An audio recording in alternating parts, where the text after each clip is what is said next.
with some red-black sacrifice. We've got the Immersturm Predator here, which sacrifices another creature to give itself indestructible. Whenever it taps, it exiles something from a graveyard and then gets a +1/+1 counter. Kind of a neat design on this. You can utilize it as graveyard hate at instant speed just by sacrificing something if it's untapped, but it also is graveyard hate when it attacks. It gets bigger when it attacks as well. So it's interesting that the when this gets tapped is separate from the rest of the trigger on it.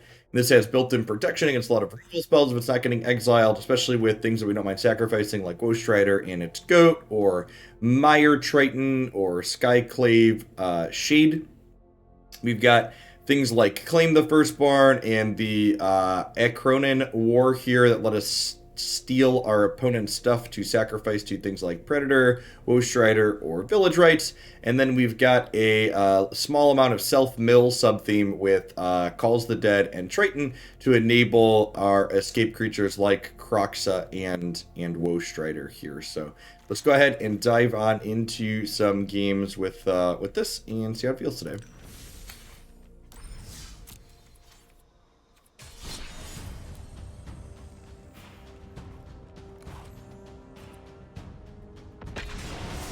Yeah, I figure if I'm not scheduling what decks we're going to be playing in advance, I can have some fun with the stream titles. Post random BS like everybody else does. Devil666 MTG. Oh, Twitch usernames. Thanks for the follow. Welcome to the channel.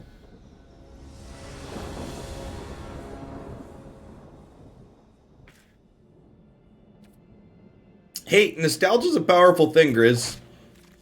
That's a big thing that pulls in a lot of people.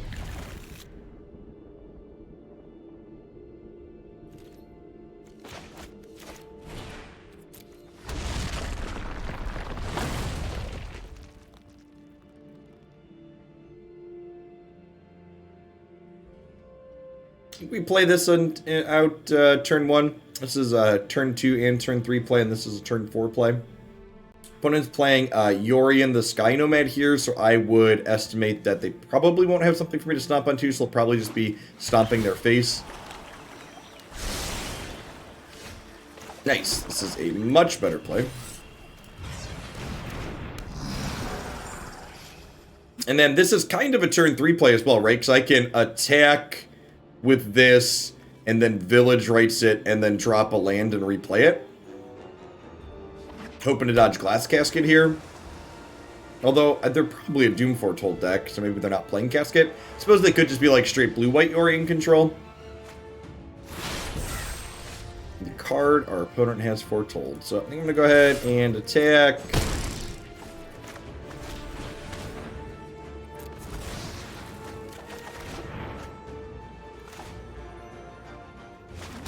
Yeah, I think I want to prioritize just recasting this right away. Keep that in play and pressuring them rather than playing this that's not going to in the short term. This takes a card out of their hand right away, but that's really annoying. Huh.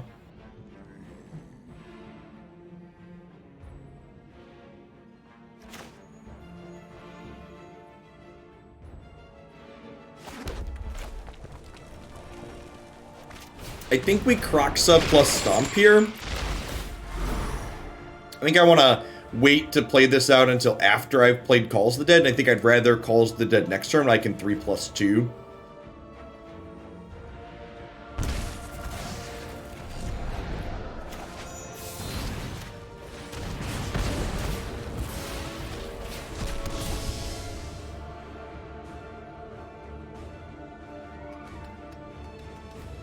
Morning, Engineer.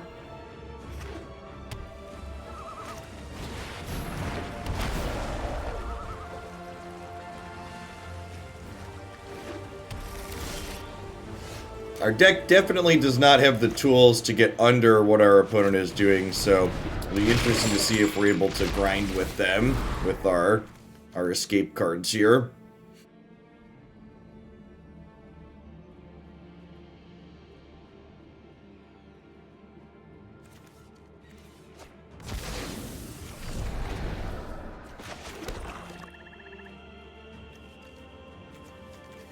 think we just get Calls the Dead going here.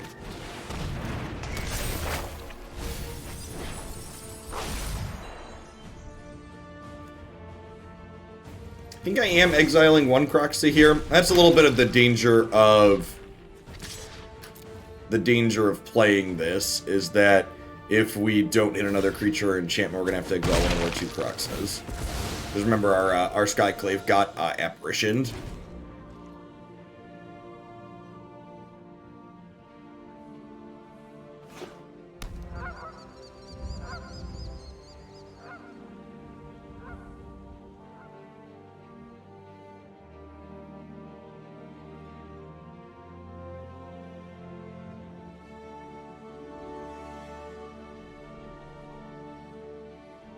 Opponent is down to 3 cards in hand, but they've got a Foretold card and a Sky Nomad here.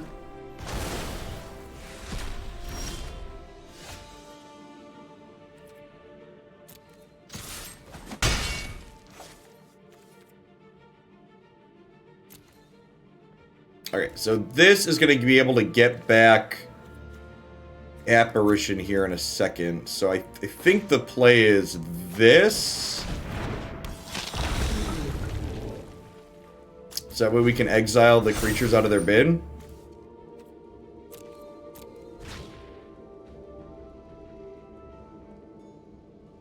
If I sacrifice this token at end of turn here, I can tap this, which will let me exile 1. So if I sack this to tap this, I can exile 1 thing, and then on my turn I get to attack and exile the other, and deny this the ability to get something back. There's potentially a line here. Man, this card is really bad against Skyclave, huh? Skyclave is, like, really good against what our deck is doing. Morning, Maple and Thirsty.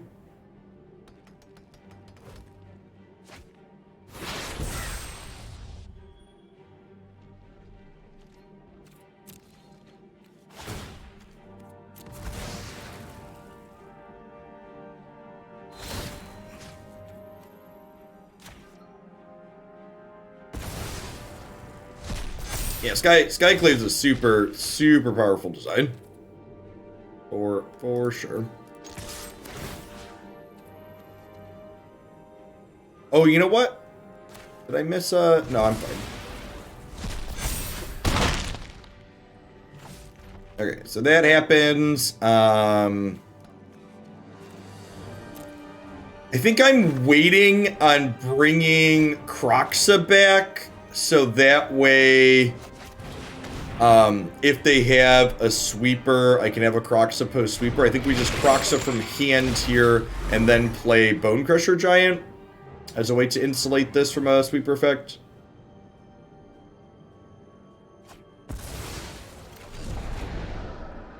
I suppose they could also have a, this could be Saw It Coming to counter this, and then they could untap and sweep this.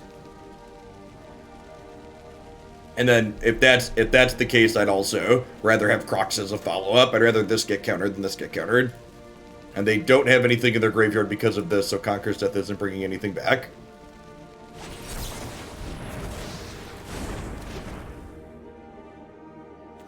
Thanks, Hunox, I try.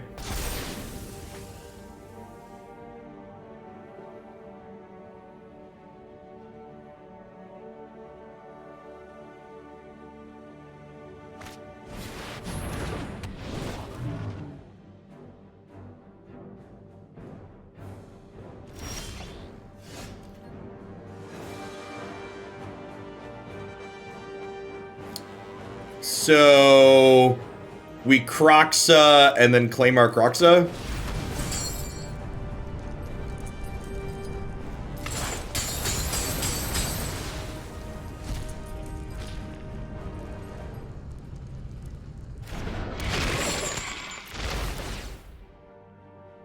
Always nice to find a use for this card. That's so sweet. We actually got to outgrind the control deck here. Predator being instrumental in that, being a little bit of main deckable graveyard hate for us. Water Boy, thank you for the 2/3 of you. I really appreciate the prime. Welcome back. Good morning, good morning. Morning, everybody. Thanks for dropping in today. I don't usually do weekend streams, but we just had a set release, so I wanted to pop on for a little bit this morning. Be on for a little bit today and tomorrow morning each.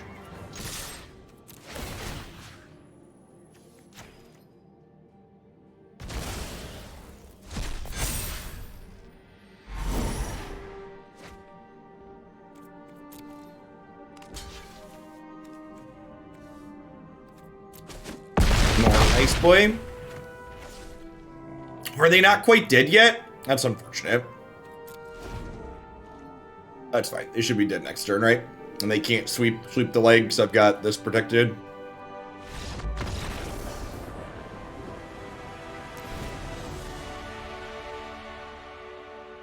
Duress is fine here.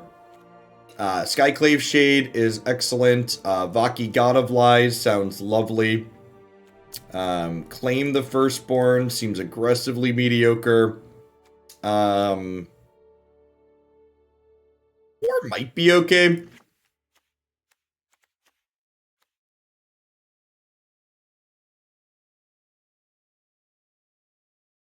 Doesn't seem very good.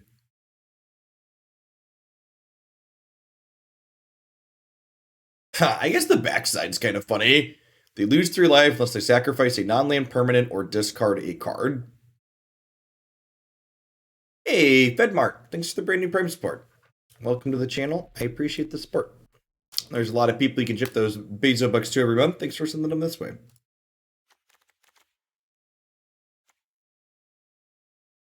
Let's try a God of Fright over the Akroan War here. This card doesn't seem particularly great in this matchup. They don't have a ton of creatures, and the few that they have, we can't really take, like Dream whatever. And the third chapter on this does not kill things like Yorion.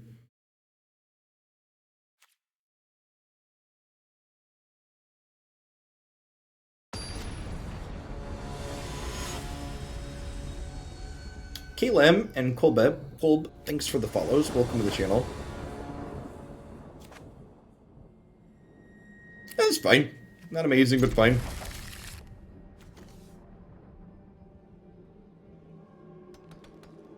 Seems keepable. Has functional mana and reasonable spells. Opponent mulligan 2/6. You love to see it. Bottoms up.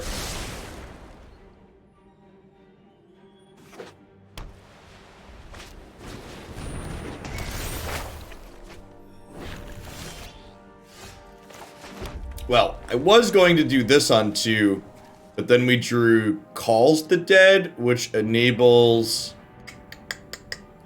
I'm gonna play Mire Triton still. Aggressive Kroxa is probably not that great in this matchup because they have all the Skyclave apparitions.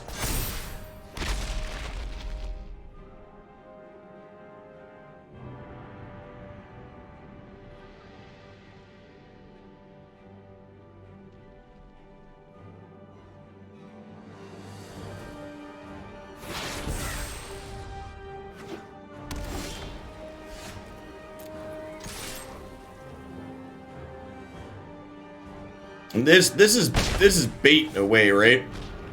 I think I'd rather get Calls the Dead going to start here because this doesn't really attack into the 0-4 here.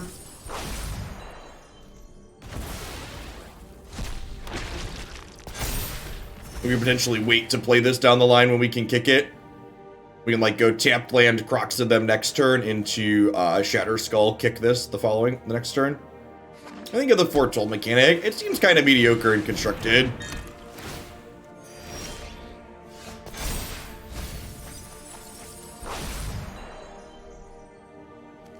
At the beginning of your end step, draw a card if your life total is greater than your starting life total. Otherwise, gain 2 life. Interesting.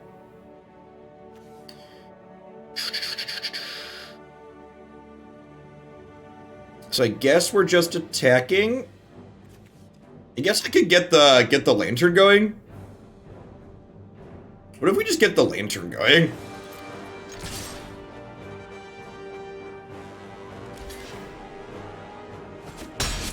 The lantern kinda counteracts the elixir. I don't hate that.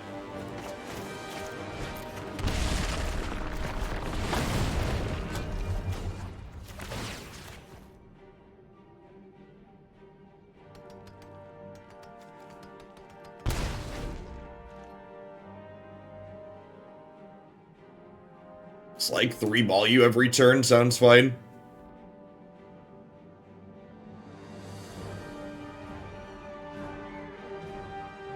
Yeah, and you could pay 4 to untap it too. So like, if you get into the late game, you could just like dump a bunch of mana into this, killing them. This card might be better than I was giving it credit for.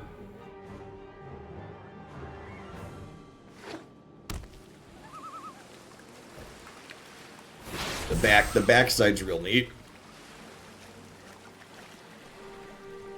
Let's look at to scry 3 when this triggers next turn, so we got a bunch of zombies.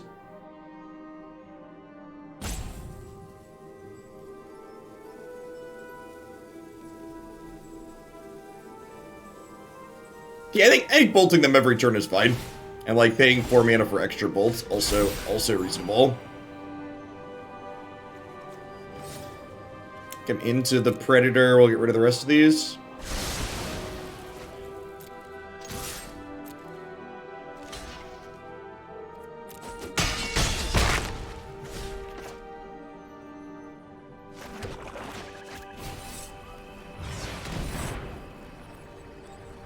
Go ahead and cast this with Kicker.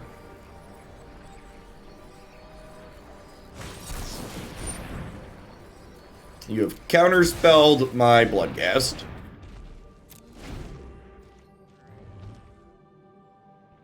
I think that's a W for me.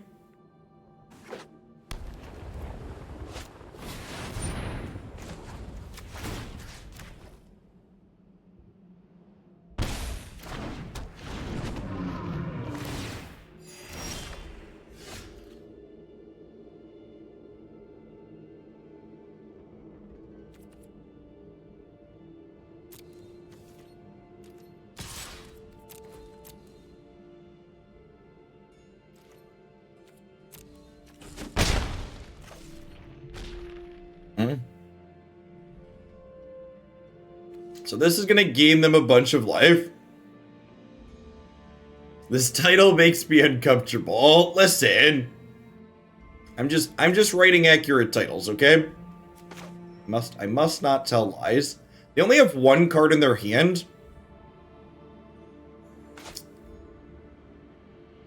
Woe Strider into Kroxa doesn't really race them very well. I think I'm supposed to Skyclave Shade here.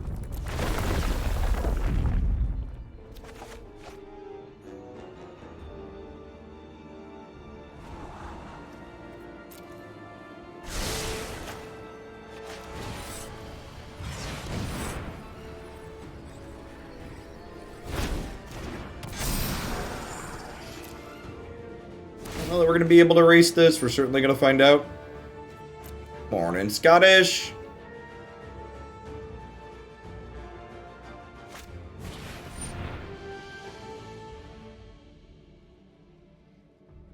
Excuse me? That card's really good. Wow, that card is great against us. I don't think I'd seen that one in the spoiler. That is an excellent blue-white control card.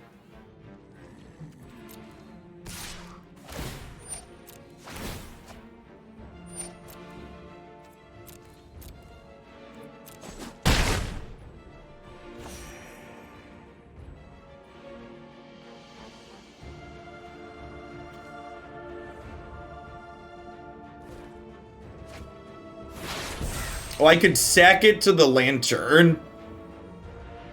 Nah, I think I'd rather just hit them for 3. I got plenty of other stuff to do with my mana here. I don't think I need that effect as well. Card caused a lot of arguments on Facebook. Yeah, Magic players are weird.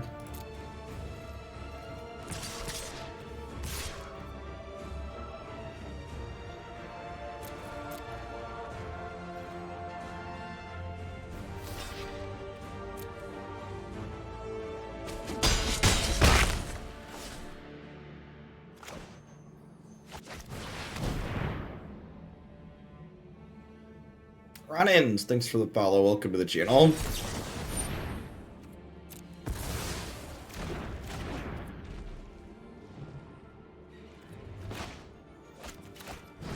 gonna play this out as a land because it lets me play Woe Strider here.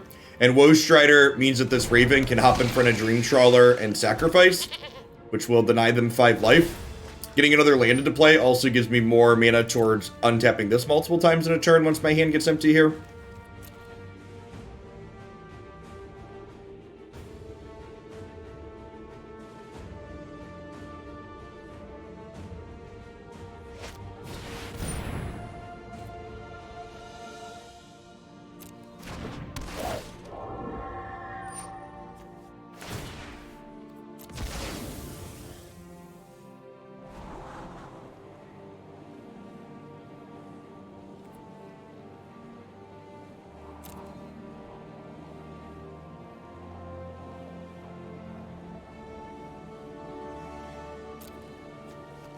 I think we're just bottoming that. I could theoretically kill these two, but that doesn't seem very good.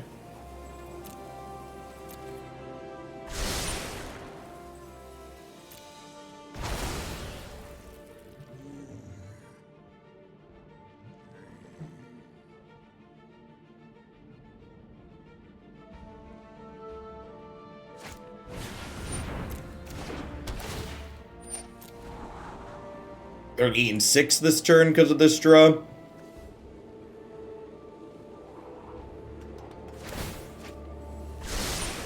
They probably need an answered. Probably could use an answer to Dream Trawler in R75.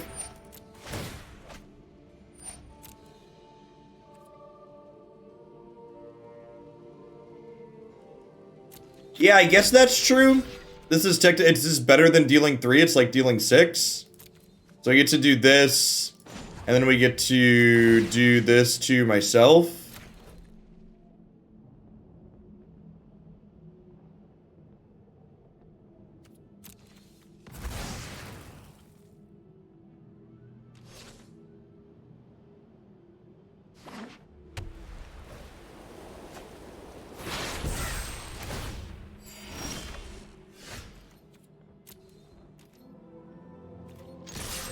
Not great, but could be worse.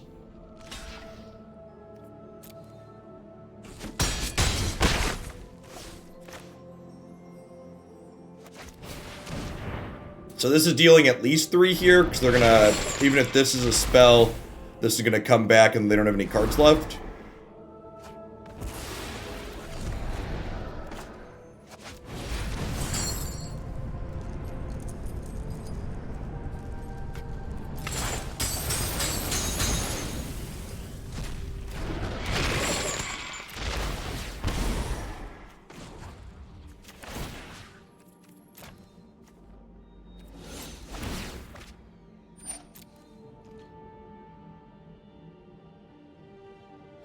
They lost their Doom Scar. Hopefully this isn't the Exile Foretold card.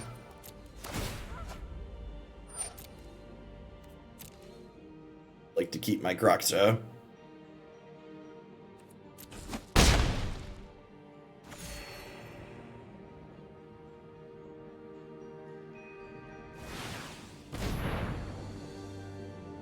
Oh, I don't get to keep my Kroxa anyways, because Yorian's gonna blink the Skyclave, and then... Okay, yeah, we're super dead.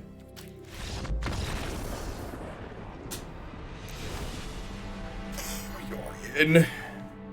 It's still kind of funny to me that they nerfed all of the companions instead of just banning the 2 companions that were overtuned in Yorian and Luris. So, like, instead of there being a bunch of companions now, it's just like Yorian and Luris, and then like occasionally people play Jeg because it's free anyways. No, we're not. We can't win the race in the air. We're just dead in the air next turn. So we could sacrifice it, but it's not a play that does anything. I don't know if the Lantern was good or bad there. I'm kind of inclined to say it felt good. Switch from a Bonecrusher Giant, bring another one in.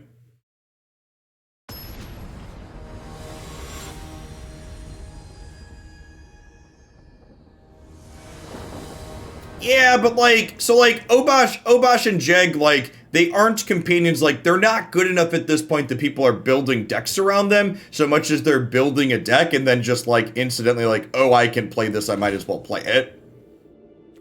which I think is an important difference. Like before the nerf, you'd look at the companions and be like, oh, I would build around these. And now you don't really build around them so much as you just like, oh, I'm building this deck and then instantly gets to play this for free, so I'll play it.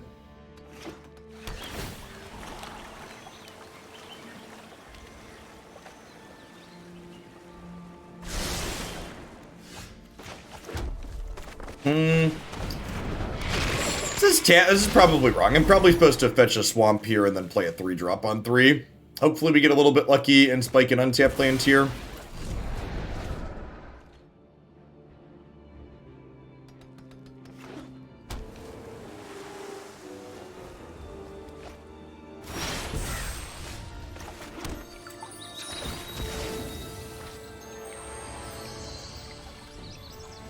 Yeah, I agree. I think the change with the companions ultimately become like outcry base for sure.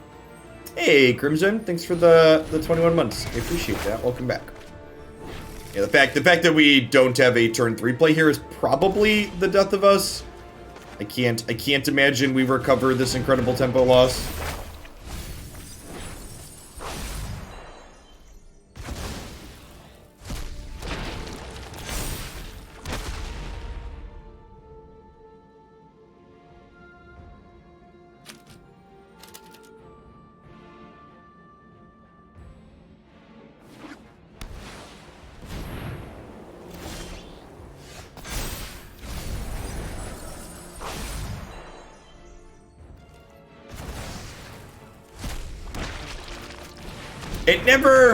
It never fails to amaze me how, no matter how long I'm streaming, there's always people that want to know how the format is 3 days after it started. Y'all Magic players need to calm down. Y'all card game players, not even a Magic thing. That's like a Hearthstone, Runeterra, all card games things. The very, very human things, right? Where people just want the answers and they want them now. The reality of, hey, we should probably wait and see, just like, isn't sexy or exciting. That's not something that gets sold. So I'm enjoying the exploration stage of this format. Whether or not this format is good or bad, I have no idea. Nobody has any idea. Anybody that tells you they have any idea, they're lying to you. Or they're an idiot. Maybe a combination of the two.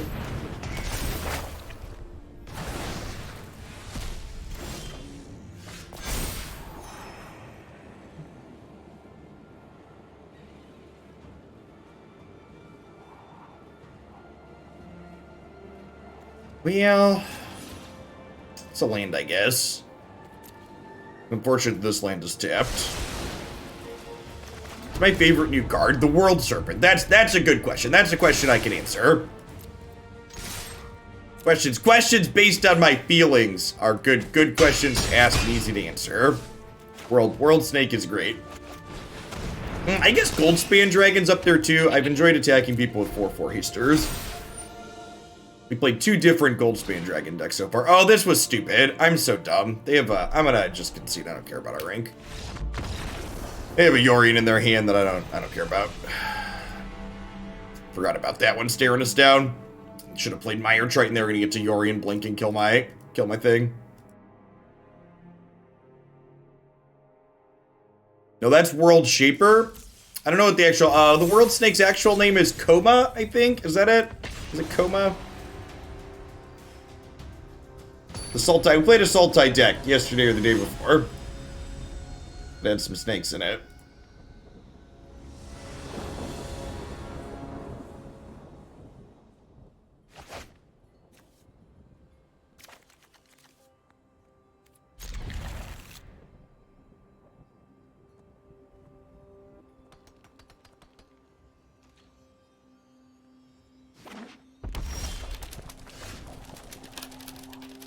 Forgot to put an answer to Dream Trawler in our deck. We should do that after this game.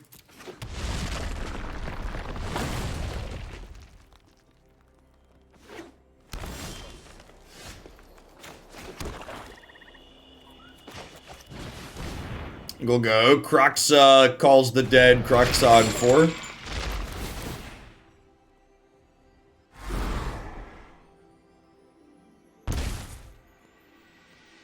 trying big. I try.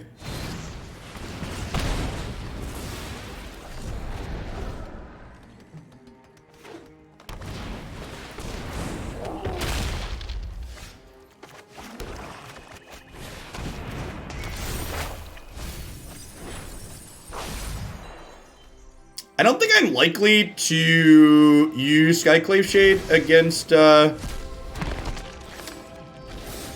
Skrull. So let's just exile that one. Blocks here.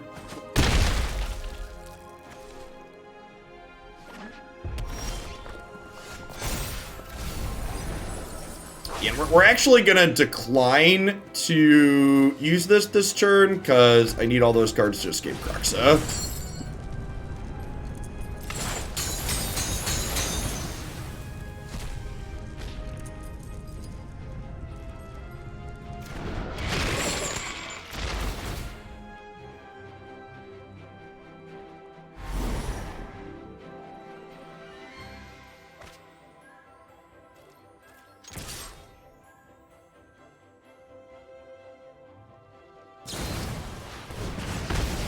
You got it. My zombie is dead.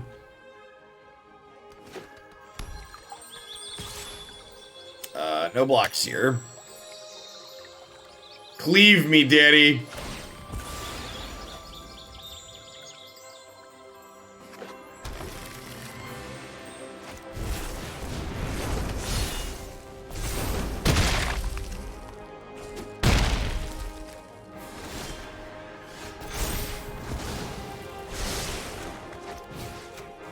Are you using that? Can I borrow it for a minute? Thanks.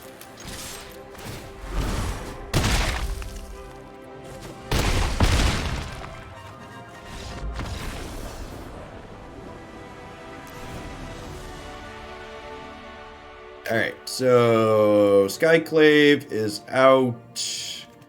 Heartless Act is in. I guess we want this to kill Embereth probably, huh?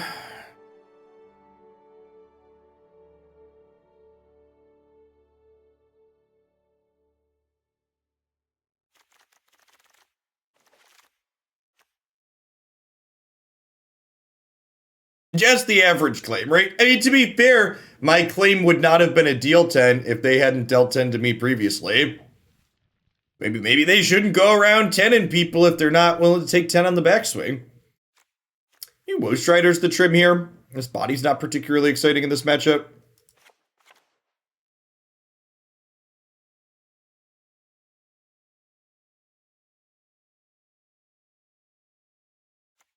I think I want any of the rest of these. I think this is a more Wars matchup. Maybe Wars is better than Woe Strider, although bringing in more of these and having fewer sacrifice outlets is probably not great. Would I rather have Woe Strider than Village Rites? Rites plus Claim is kind of hot, though. Let's just do this.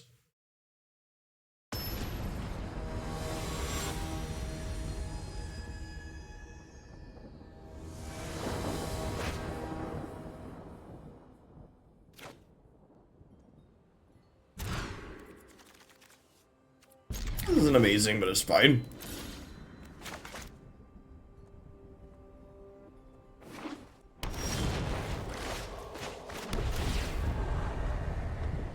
I'm gonna bottom this, hoping to find a fourth land that doesn't hurt me.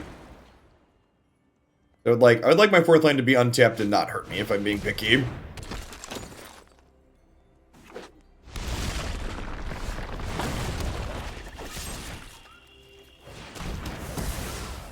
Definitely want to just kill that Durko before it starts drawing them cards. This guy will bury us in a box, a card advantage.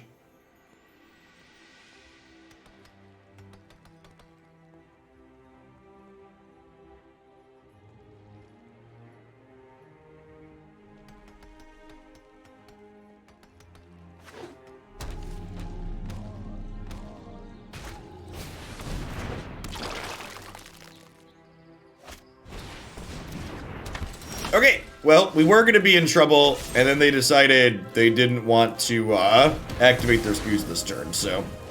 God bless you, opponent. We take those. Scoos is gonna lock us out a little bit.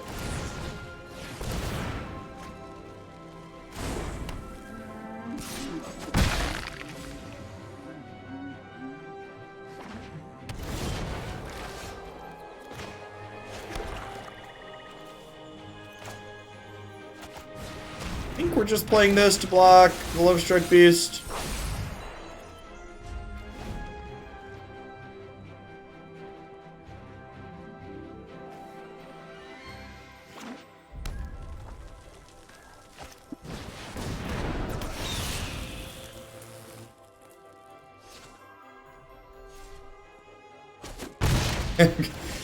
We went from very certain to not so certain very quickly.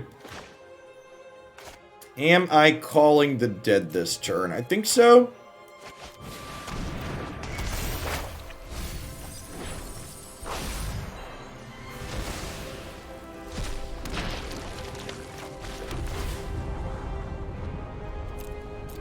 Yeah, that's great, right? It kills this and then it's a threat.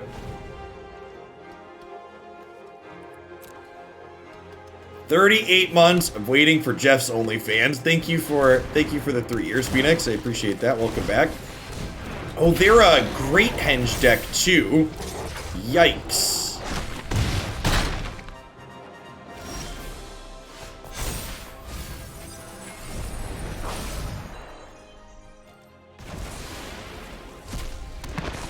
Okay, so I get to shatter this.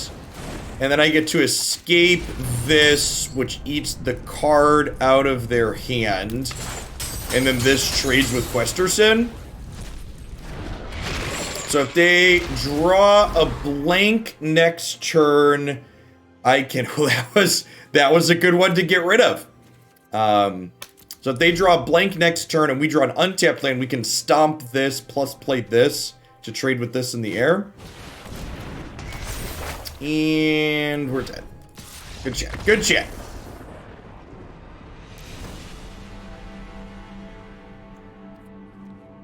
There are no breaks. Only gas, chat. Only gas. Rev up the engine. Not a cleave, but still a swing.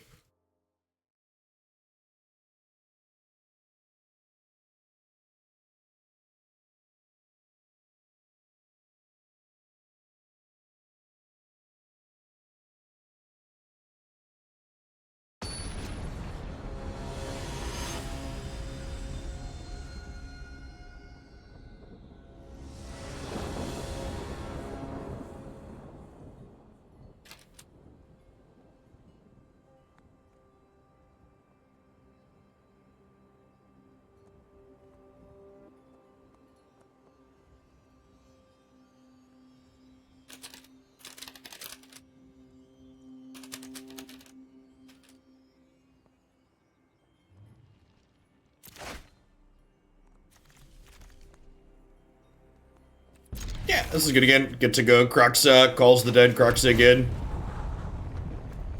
Shieldbreaker sounds lovely.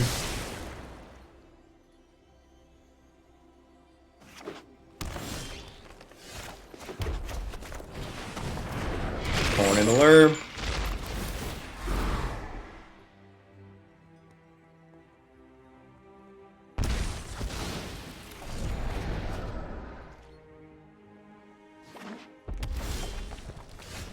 No plays on 1 or 2. Bodes well for the home team. That's going to be running back the same thing we did earlier, where we get a zombie this time, and then next time we just don't utilize it. We just take the mill 3 so we can put the rocks into play.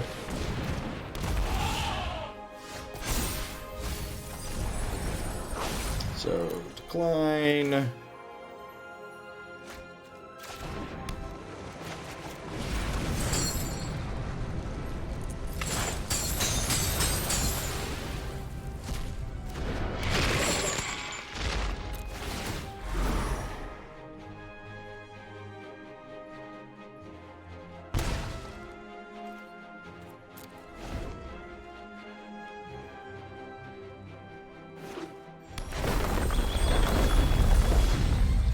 See if they have the Akroan War again here. I wonder if I was supposed to bring in my own wars to beat their wars. That's probably the play.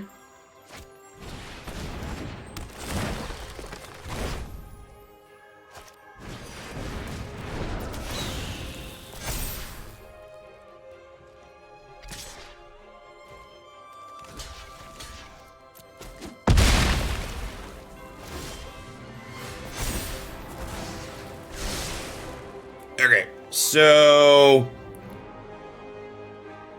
we can almost kill them, right?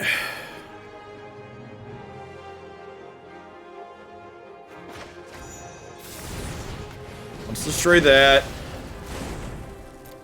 What if I claim this and just attack?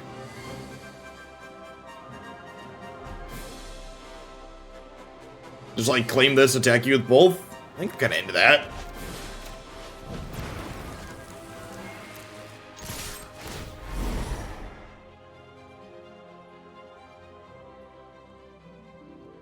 Morning Cloud. Yeah, we've done arena the last 2 days since the set dropped. It's been reasonable. And they went to 4. Nice. So we'll play this, and then we've got 4 rolled up here in hand. Claim, attack, pump. Now I think I want a chump on the backswing just in case.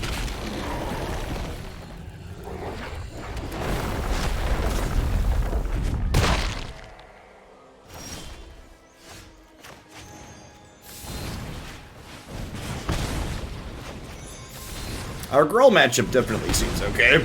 I want some answers to Dream Trawler in my sideboard, though. That's definitely the case.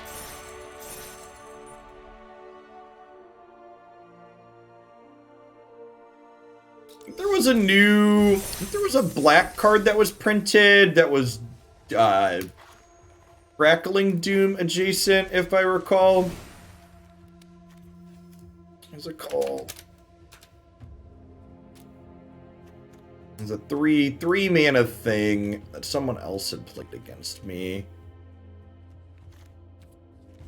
Soul Shatter. Each opponent sacrifices a creature or planeswalker at the highest converted mana cost among creatures or planeswalkers that they control. So this should almost always get Dream Trawler off the board, right?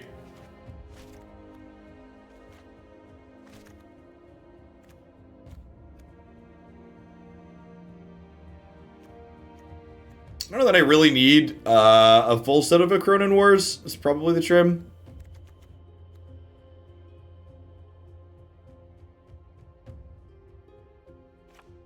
I guess I'm also not sure if Duress is even good anymore, which is sad that, like, you can't play, like, Duress is mediocre against the blue-white deck. It's probably still fine, but, like, the fact that they get to foretell a bunch of their cards makes this a lot worse than it once was.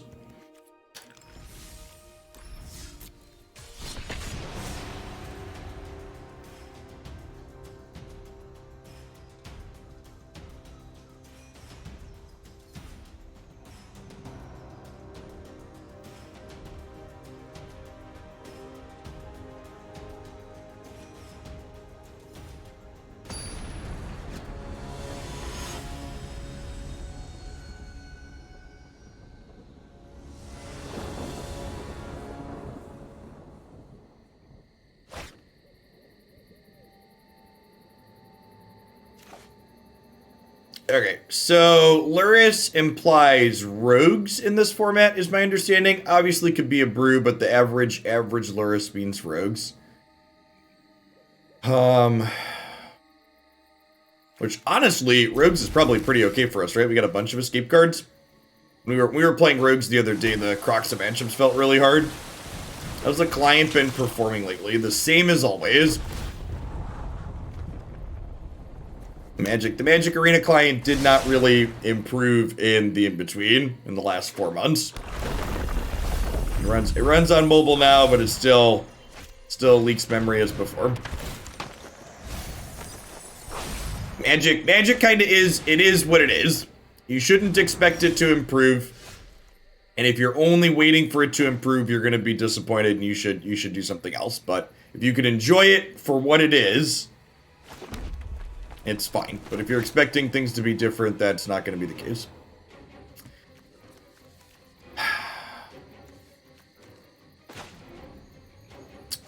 No, I don't think it is, Xavier. I think we just take their. I think we just do that. I think we just take their threat.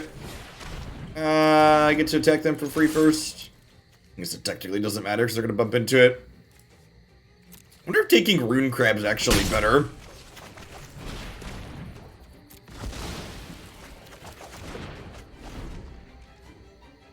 I have no desire to play Magic on mobile. Do not intend to. I don't enjoy Magic as a best of one game, and I don't want to sit and play. When I play a game on my cell phone, I want it to be a quick game. And playing best of 3 in Magic takes like half hour to an hour. I don't want to sit and play that on my phone for that long of a period of time. Just not what I'm into. Yeah, I guess we just do this, right? Because I can play it and then we can escape it next turn.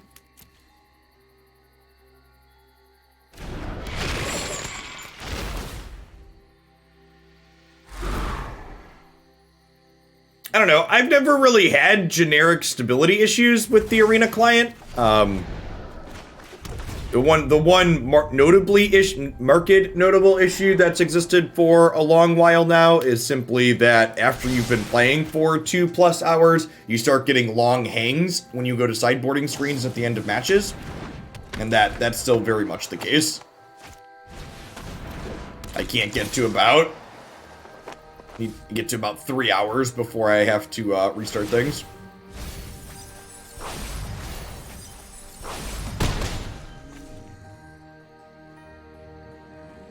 Yeah, it could have been right to wait on the Claim Village Rites until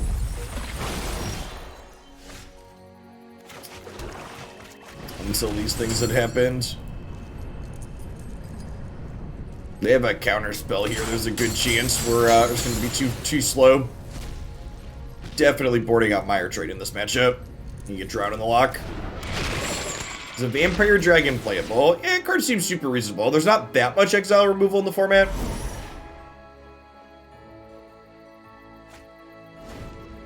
They've been to Heartless Act. So they have another way to deal with this then. So we're losing 4 cards here, and this is milling another 3. You know, if they had Drown, they would have just countered it to begin with, right?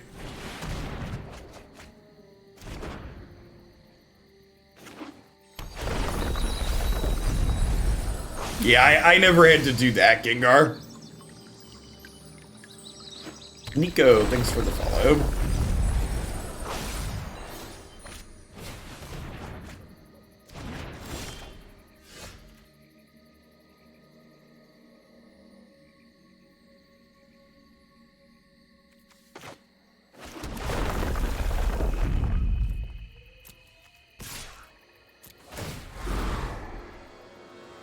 I think we're probably going to be too slow here.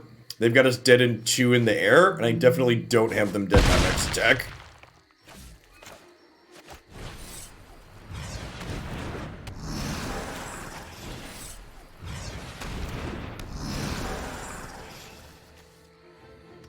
I'm not making commitments to things that I'm playing in advanced set. That's why I'm just putting stupid stream titles up.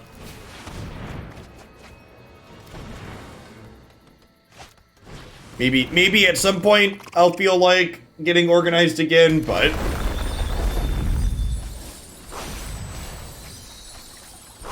I'm not currently convinced that this format's gonna be brew friendly long term. So I'm just gonna dick around and fly by the seat of our pants here. Just a purr, thanks for the 16 months, welcome back. And Sound of Science, thanks for the 15 months. For people that are subs, especially the people that are resubbing that dropped off for a little bit, the end of next week, I'm gonna send out my first sub survey of 2021 that'll ask about content preferences, so make sure you take a second to fill that out when it comes out, probably Thursday or Friday night. Haven't decided exactly when yet. I'm gonna get a feel for this format for a week or so before I send that out, but it will go out. Duress is probably good here. I definitely want to cut the Mire Tritons. Don't want to be self-milling. Why do I want Kling in? What does Kling do in this matchup? What graveyard stuff do they have that I'm not thinking of?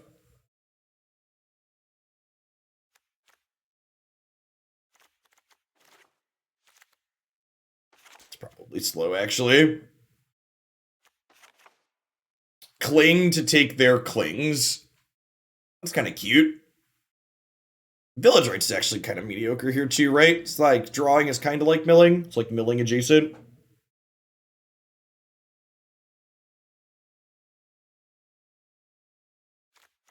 I'll put in 1 Cling over the 1 Village Rites.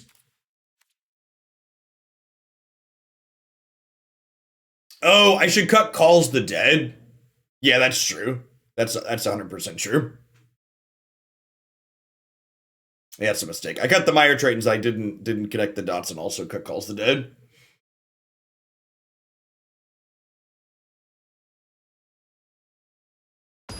Yeah, that's a good suggestion.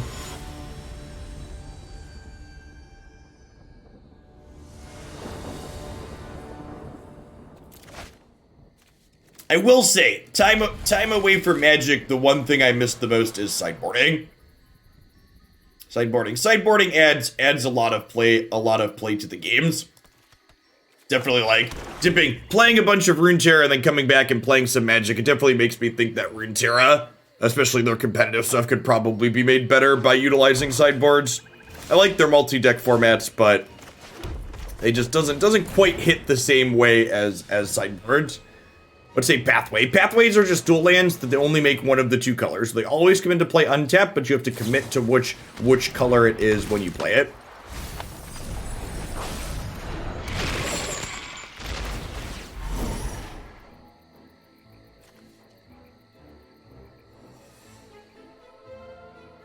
Stop it, fire. That's just nonsense.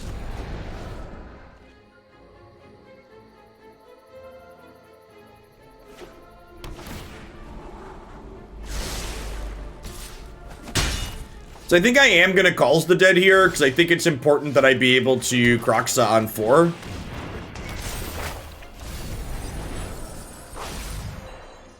Yeah, I agree. I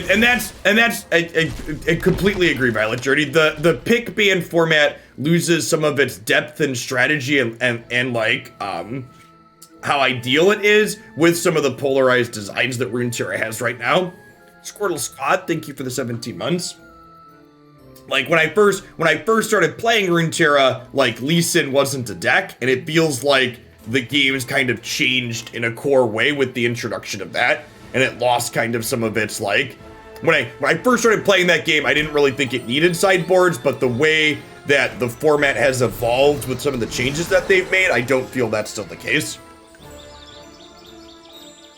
If they don't do something about... I really hope they address that card in the patch next week. I'd be lying if I didn't say Lee Sin was part of why I'm pausing Runeterra stuff until until their patch on Wednesday. I think I'd rather keep Woe Strider than Cling here, keep the extra threat.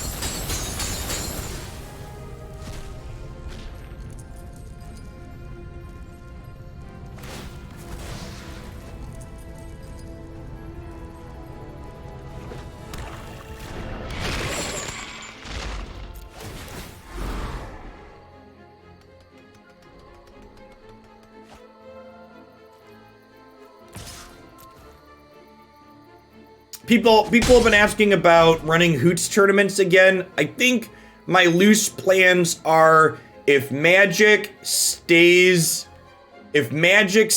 fun, I intend to do a Hoots tournament after the release of the next set. So again, just not committing to anything in the short term. I'm just gonna take it day by day.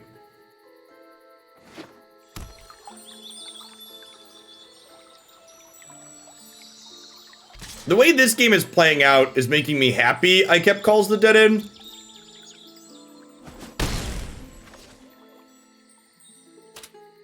Yeah, Strixhaven or whatever it is in April. April or May or whenever their next set release is. I don't know, I haven't looked that far on their calendar.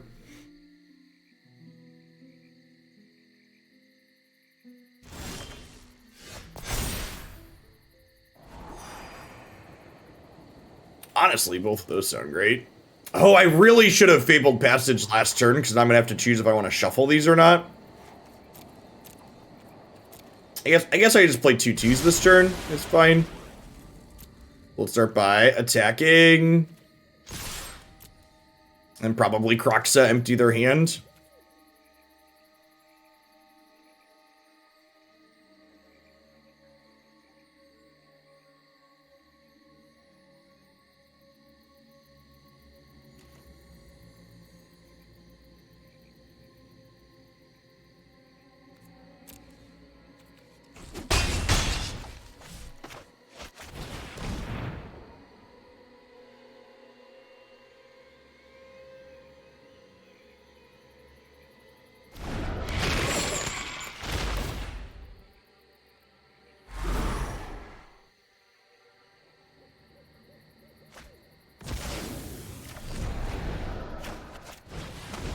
Nah, Matt had bailed out of Magic before I had even bailed out of Magic in last year.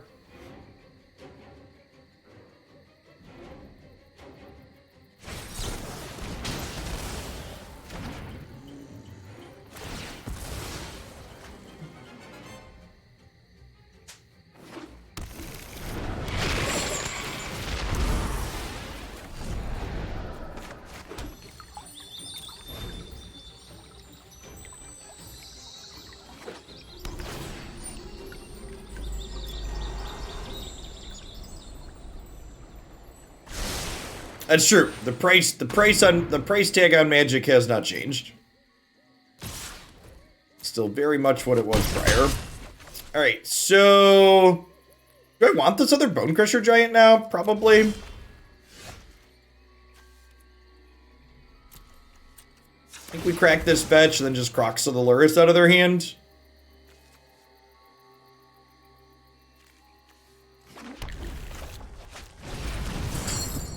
Yes, correct. What North said. The price tag of Magic will never change. It is what it is.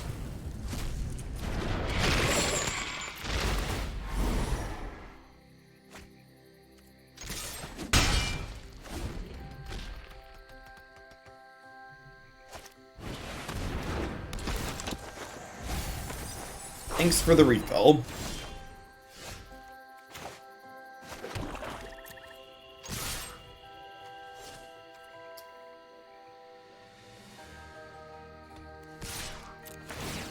Oh, they're just dead to these, right?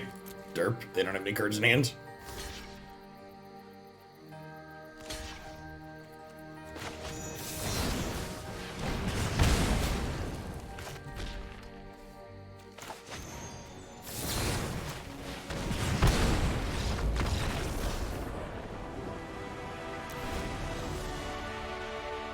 I mean, it depends on what you want to do, not to get mucked down in like the talks of monetization too much, PK Jeff, but like think about Arena compared to a video game, right? Even let's go a step further than that. Think of every Magic set that releases on Arena as a brand new video game. In order to get a full set on Arena, it's like $300 or so to complete the Mythic. So like compared to if you compare each set to a AAA video game, it's very expensive compared to a video game. And you're right, it is very cheap compared to paper Magic, but so it depends on what perspective you're coming from, right? It's like whenever I talk about board games compared to paper Magic, like if you have a paper Magic background, the way you approach paper board game prices is very different compared to how other board gamers play. Because like Dice Throne is a game Christy and I have been playing a bunch of recently, and that game is $80 for a box set with the 8 characters in it. And like for a board game, $80 is on the expensive side, but like compared to, it's like an experience that's similar to playing casual Magic, and like $80 compared to casual Magic is very cheap. It's all things, like most things in life, it's all about perspective. Like what lens are you looking through it?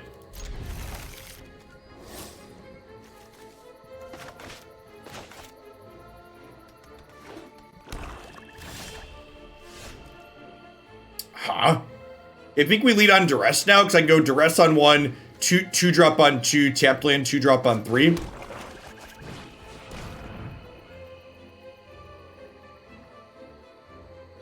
Thanks, David.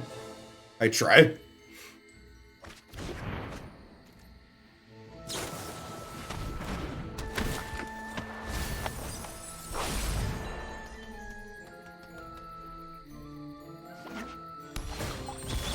Yeah, I mean, like, Arena's not hurting anyone, you know? It's a luxury hobby that just, like, is completely optional to play. So if you like it and you're okay with the price tag, play it. If you don't like it or you're not okay with the price tag, don't play it. And let people that are okay with it play it.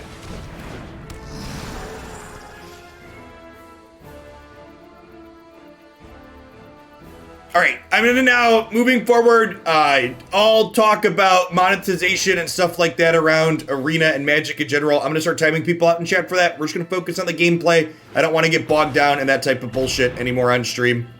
It is what it is, and all of the discussion's not gonna change it, so.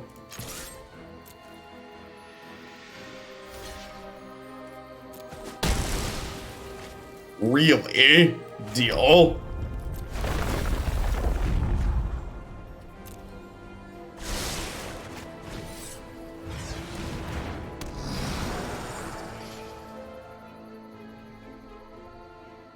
I will. Yeah, that's a good exchange for us.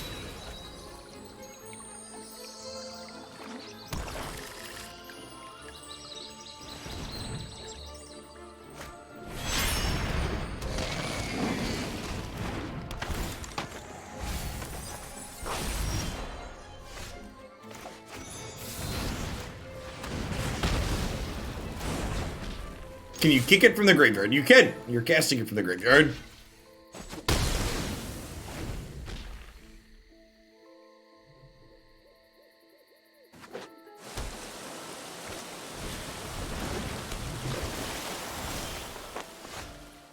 Huh? I think I'm just supposed to play a 3-mana card here. I would be, and just to refocus, not to break my own thing that I just talked about. I guess this isn't directly related to the card game monetization, but if the new Magic Legends was I pay $60 or $70 and buy a finished product, I would be into it. But that's not it, and I'm not interested in playing a microtransaction driven free-to-play RPG. So I'm not going to be poking into that here, because the monetization model is not something I'm interested in for that kind of game.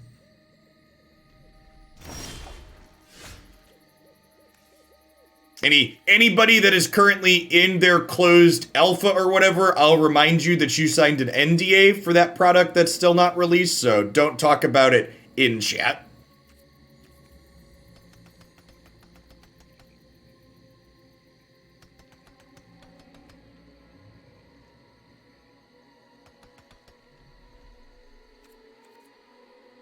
No, it's not a complete purchase product.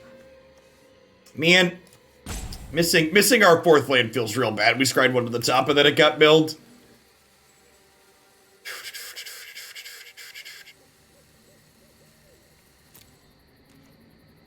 No, there's people that already have access to it, TDM. They're expanding it. I actually got an invite to the thing, but I'm not going to be playing it.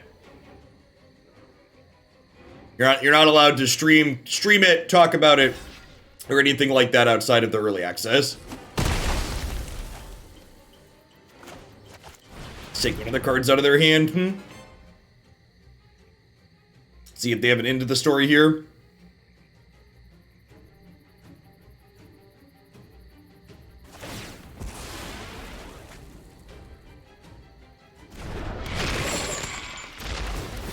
And the person who asked, yeah, I still play a little bit of Raid on the side. I don't really spend money on it anymore.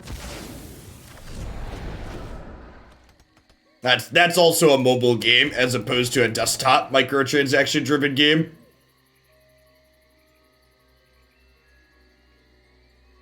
Yeah, Dice Throne's great if you haven't played it before, Handmaid. I like that one. I like that one a lot. It's great that it can be a good 2-player game one-on-one, but it also plays multiplayer really nicely. Okay, this is nice because now I can play 2 2-mana spells. I can even escape a Kroxa. I think I want to play 2 2-mana spells here. Although I guess escaping Kroxa, even if they had a counter spell, would cut them off of the ability to play a top decked into the story. Yeah, okay. Yeah, thinking about it more, I should have played. Thinking about it more, I should have played the Kroxa.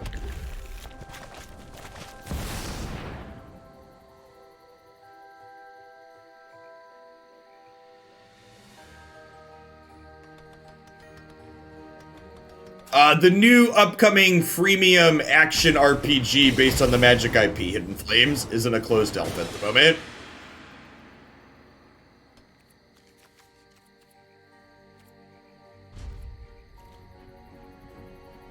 Mobile games make piles of money. There's also a reason why mobile games and Magic Arena and stuff like that, when these games do sponsored streams, they pay better than any other sponsored stream type. Because the amount of money they wring out of their customers is a lot. So like, believe it or not, the amount of money things pay, like Raid Shadow Legends is at the top, then Magic Arena, then normal video games.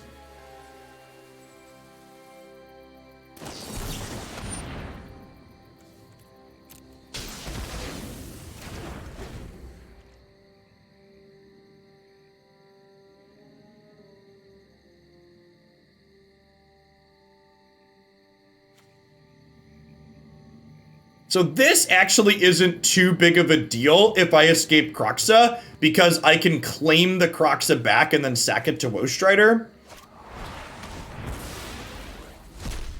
Okay, and getting punished here for not escaping the Kroxa next turn with this.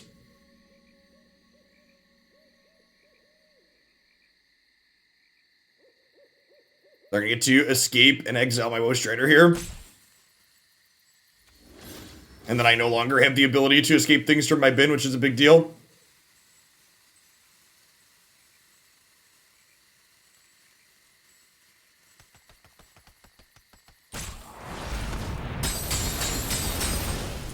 Pokemon Go, as someone who's played games like Raid, admin, Pokemon Go is probably the fairest monetized game in that kind of mobile IP, mobile space.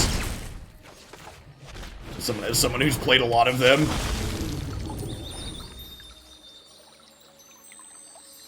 Christy plays a ton of Pokemon Go, and the amount that she spends playing a ton is like night and day compared to the amount that I spent when I played a ton of Raid.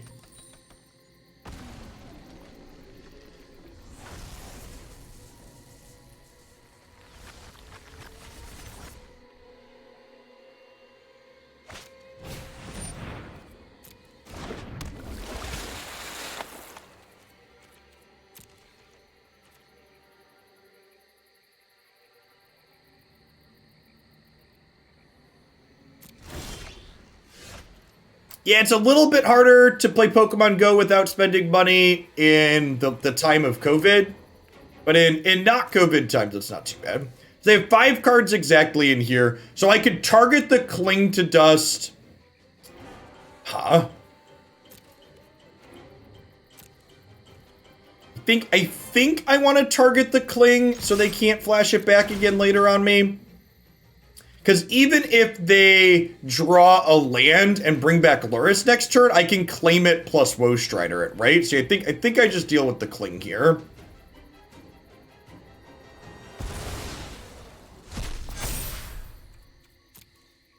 What is Christie's level on Pokemon Go? 41 or 42? I mean, them getting Lurrus back isn't a big deal. We will kill it before it does anything. They want to spend their next turn tapping out to bring back Lurrus and something else. It's like, nah, doesn't really matter.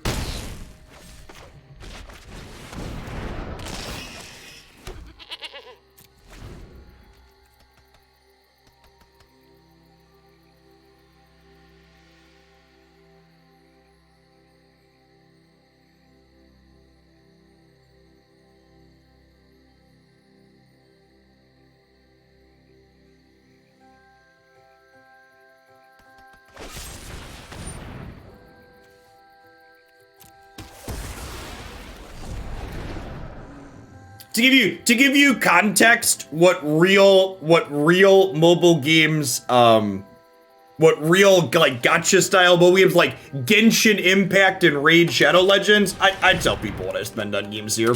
Let me look at my expenses spreadsheet from last year real quick here. Raid Shadow Legends was the thing that I spent the most money on last year from any single individual product. It beat out Magic Arena. And my total spending for Raid Shadow Legends in 2020 was $1,692. And that does not make me a Raid Shadow Legends whale. I am a mid-tier spender in that game.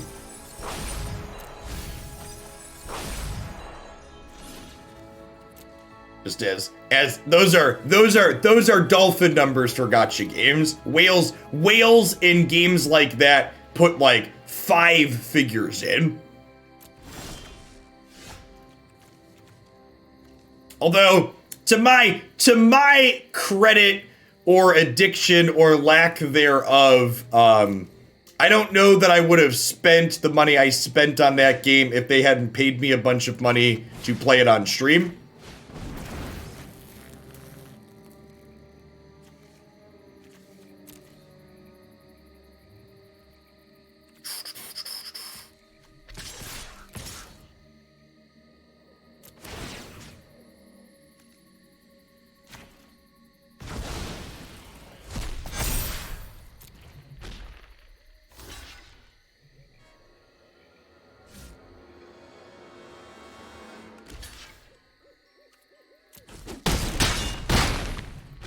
And then I think we just escaped the Kroxa they built us into.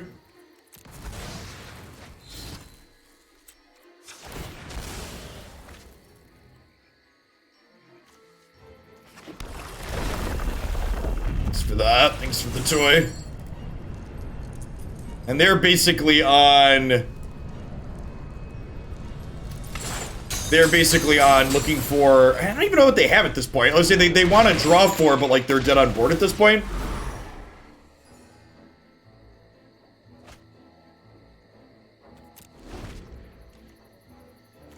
This was our experience. We played Rogues for a little bit yesterday morning, and like this game reflects our experience playing it. We played against a bunch of Kroxa decks, and we just kept dying, and they weren't particularly close. I imagine if these red-black decks are going to be competitive in this format, that Rogues is going to get edged out a bit.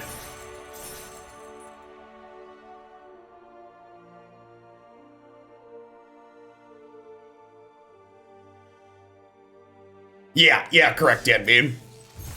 It's like, whenever Christy puts money into Pokemon Go, I always talk her into just buying $100 worth of coins. I'm like, look, you've been playing this game for 5 years. You're probably going to play it for another 5 years collecting these little objects. That $100 is going to last forever. Just spend the most to get the biggest bonus, and then you just don't put money into it again for another year or two.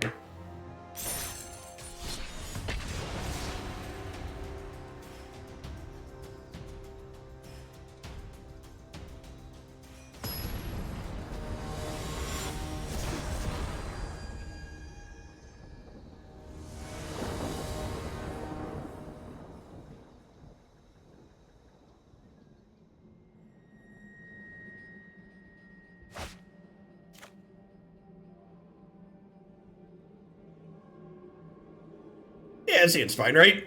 These are technically like red land, we'll play one tapped on one. I wish the arena opening hand algorithm would sort the land modal cards to the left with the rest of your lands to make quickly parsing your hand easier.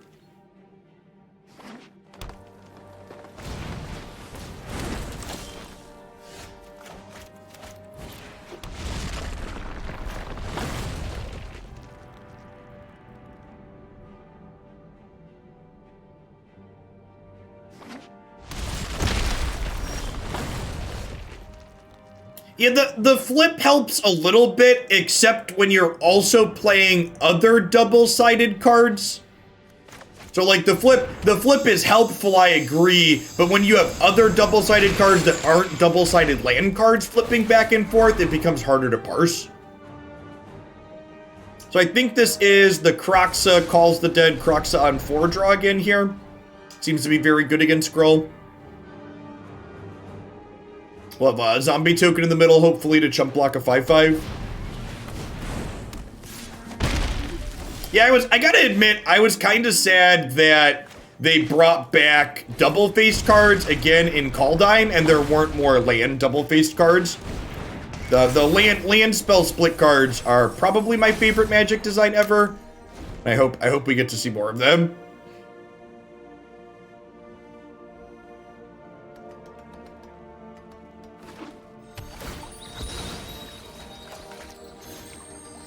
Hey, thanks for the Prime, Andrew. It's a really big hit. So we are unfortunately going to be dead to Cleave next turn. We're not dead on board though, so we've got that going for us.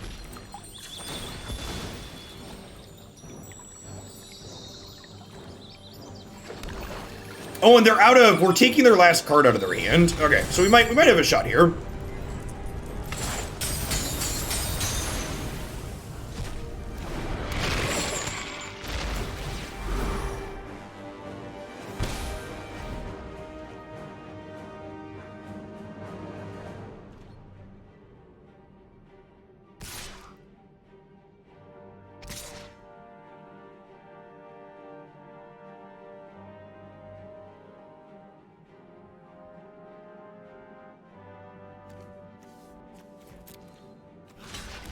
I think I just trade defensively here.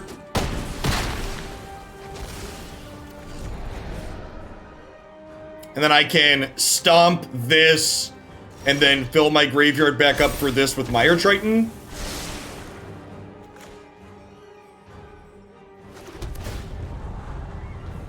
That sounds great. Oh, I'm so dumb. I need to scry after I mill. Alright, mistakes were made. Been a second. Still adjusting the play patterns. I think I want to stomp the 1/1 there still, because if they draw cleave, I don't want to like count on blocking with this and then get cleaved. Would not be great.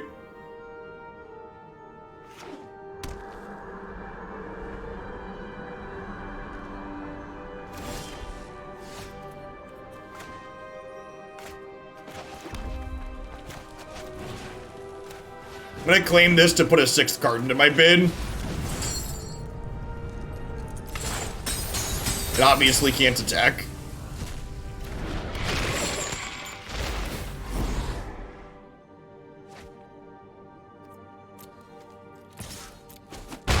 Maybe I'm supposed to claim this to get to attack with it this turn.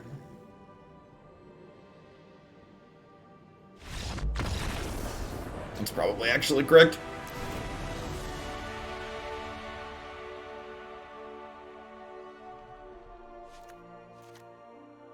Is Soul Shatter good here? It's just like 3 mana Doomblade, huh? I think I'm into it. Would I rather have Akroan War? Akroan War is probably better. Is this better than anything else that's currently in my deck? Predator's a little slow on the draw. Maybe we'll switch these back out in the play. It's a little slow on the draw. I can have many 4s here.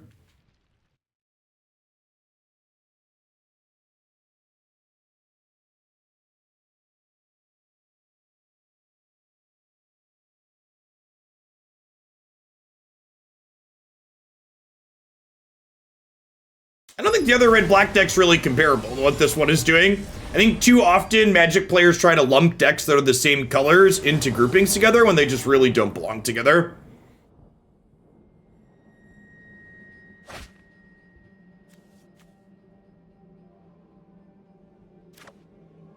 For mulliganing this, I don't have a good enabler for these. I don't have a 3rd land guaranteed.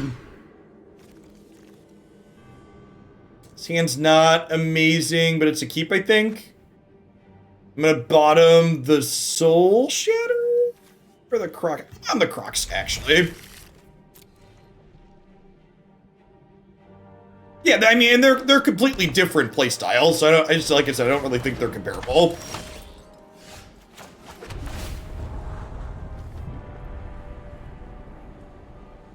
Looking for some removal spells and lands that don't hurt me. Morning's uptick.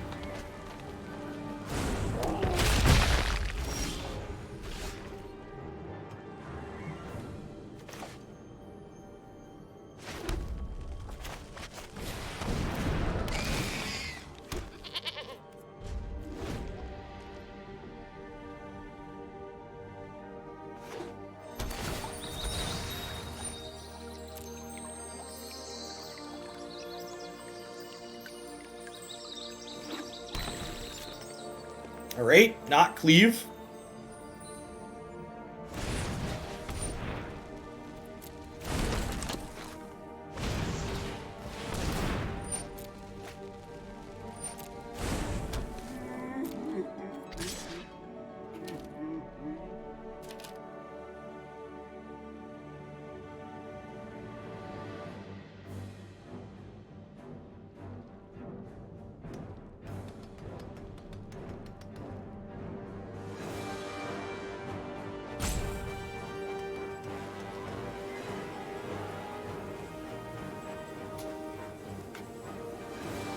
I think we're just chumping here.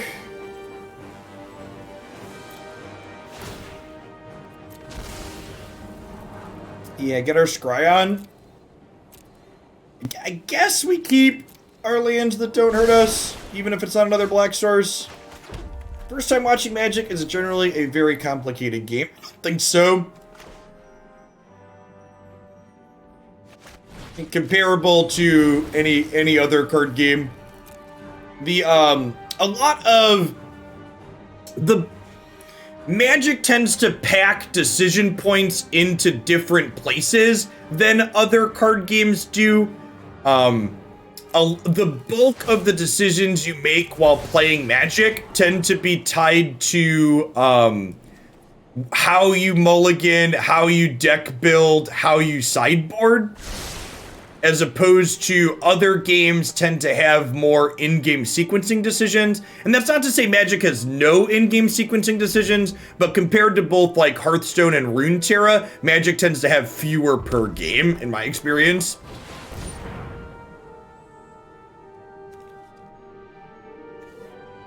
Oh, I didn't board in my destroy target artifact cards. Again, decision-making during sideboarding.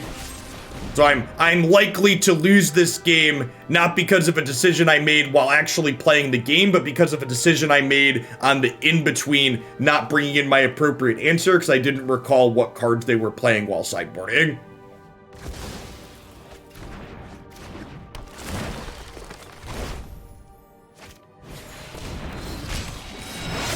Yeah, we're definitely not beating those two.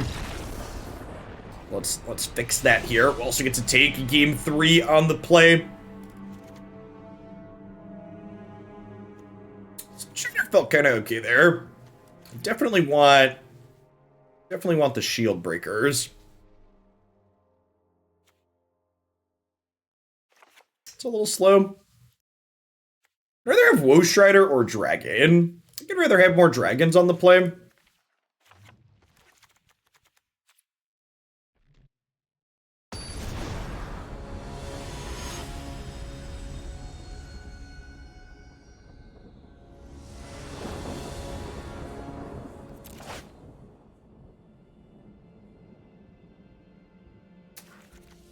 Team doesn't have many lands in it. It doesn't have much interaction. It doesn't have a way to get this into play quickly, so I think that's a mulligan. This is fine. Not super exciting, but fine. We'll bottom the Shatterskull Smashing here. With this hand, I'm probably going to hold Heartless Act on 2, so we can play Kroxa plus sack it to Village Rites in response to its own sacrifice trigger on 3.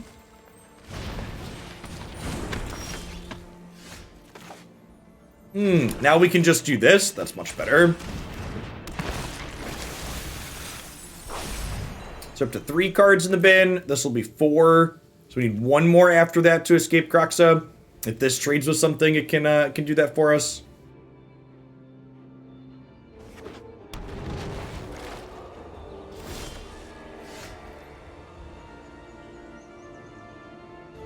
Huh? So with this draw, would I rather Village Rites their 1/1? I think that's the case, right?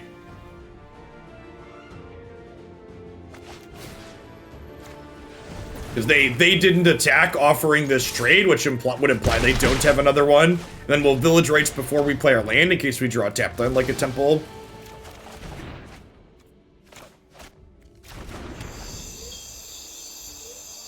Now we just need to draw a red source to be able to escape Kroxa here.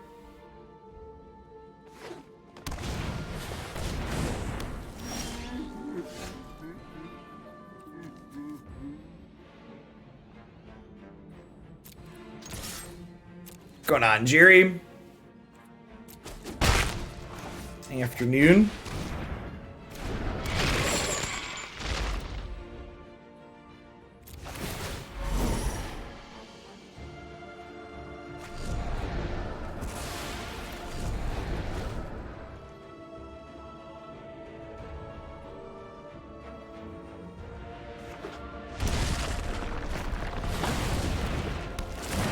Ooh, that's a good reason to get rid of this right away, huh?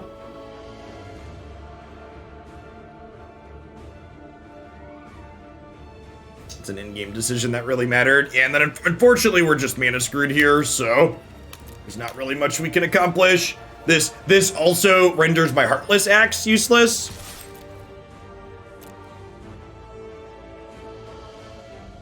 The play patterns of these decks playing Great Henge in addition to Cleave is not something I'm used to. It's something I need to commit to memory with the sequencing that I'm taking.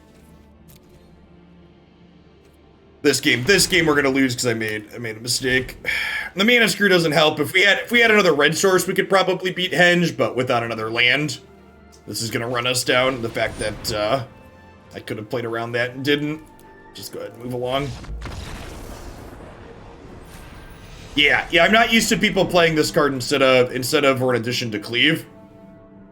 That wasn't a thing 4 months ago. And like the fact that like on top of that, on top of forgetting that card then rendered 2 cards in my hand useless because they can't kill things with 1/1 counters was the extra salt in the wound.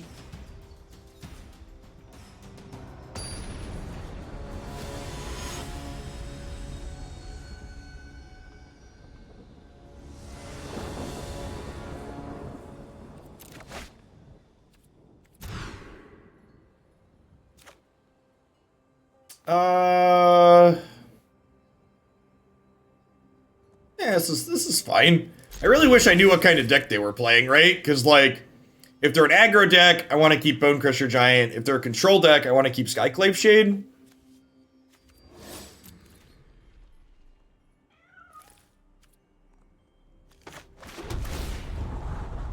It's hard to play around broken Eldraine stuff. Nah, that's a bullshit cop-out.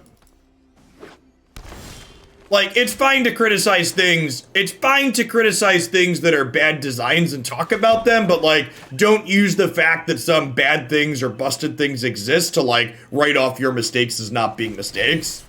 I 100% had the ability to play around Great Henge in that last game, and I chose not to because I wasn't thinking about it. You're great that Great Henge is a powerful pushed card, but that doesn't change the fact that I made a mistake.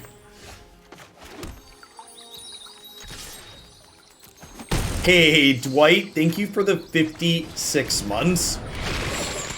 One of the OGs. Welcome back.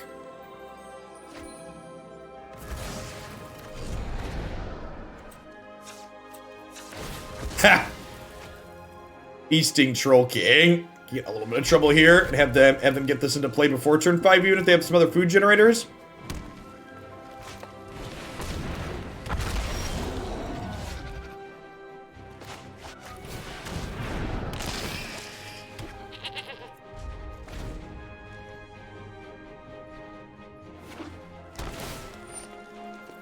Yep, like the gingerbread cabin.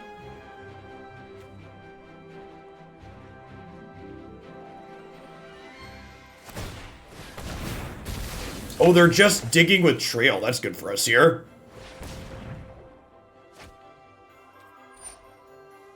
Who's afraid of the big bad wolf? The big bad wolf. The big bad wolf. Do do do do do do do do.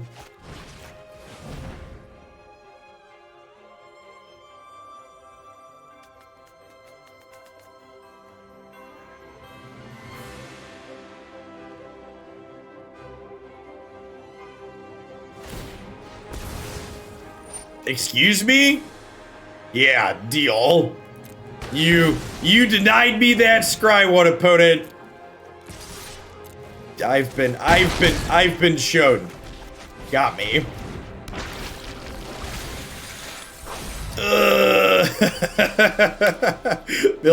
Billing over 2 lands when you're trying to draw 4th land feels so bad.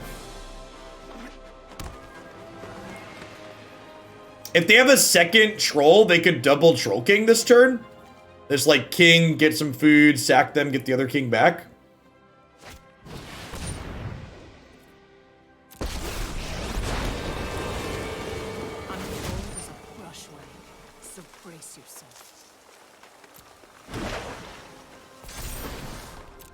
Every day is a new mutation. Nailed it. Never didn't have it.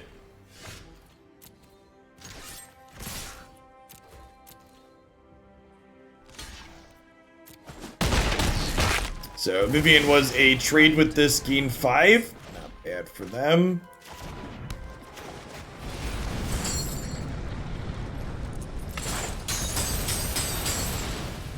Thanks, J-Man. I tried.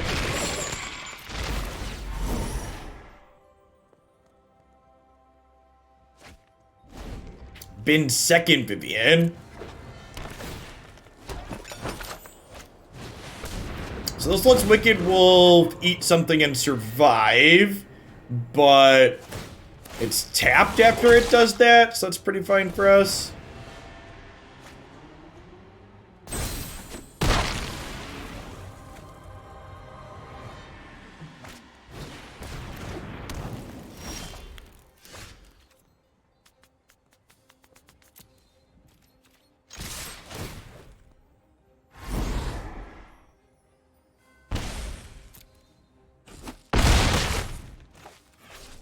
So, if this isn't a spell, they're dead.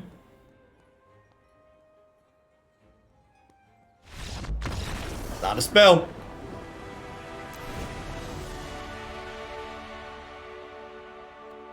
Soul Shatter is also good against Wicked Wolf. Speaking of. Heartless Act seems fine. This kills Troll King, which is something we do need to kill on occasion. Shieldbreaker. Killing Oven. I can't tell if killing Oven is important or not. Could be. I feel like especially on the draw, I probably don't want these Skyclaves. Oh, right, they're a Henge deck as well. Good call. Good call. Yes, we just got done talking about Henge and knowing that things are in the format. I appreciate you, champ. What is the last cut? Does Bonecrusher Giant kill much? It kills like Goose. Does it kill anything else? It's like just Goose, right? This is the trim. You know, Valki might actually be good here. This is technically a hedge answer in the late game, and like they don't often kill it. Like being able to tag a creature out of their hand sounds great.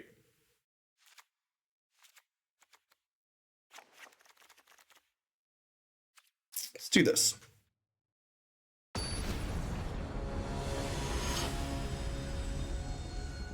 I don't think I need Cling. They have Troll King as a graveyard card, but I've got the 4-mana dragon as a little bit of graveyard hate already.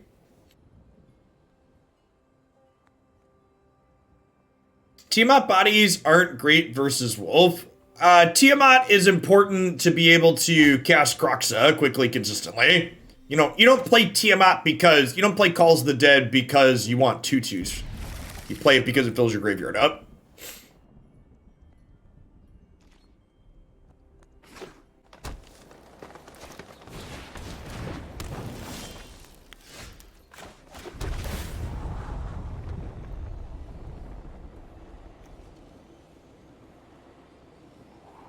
Yeah, I played a bit of Chroma off stream. Spent like an hour poking at it before I agreed to the sponsored segment. And it seems reasonable. It's got some neat designs in it.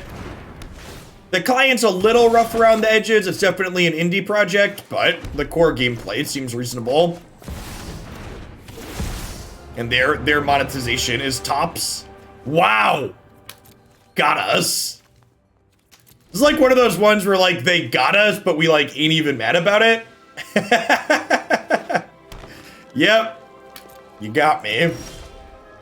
I've been had, you tricky devil.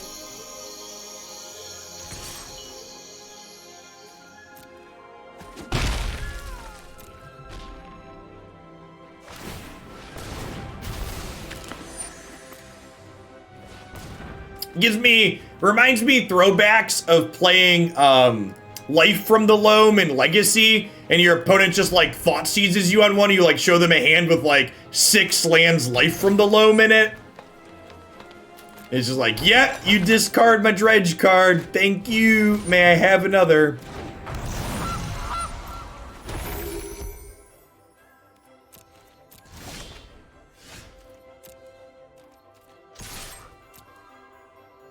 I don't feel like Oven's doing much right now. Definitely just playing a Predator this turn.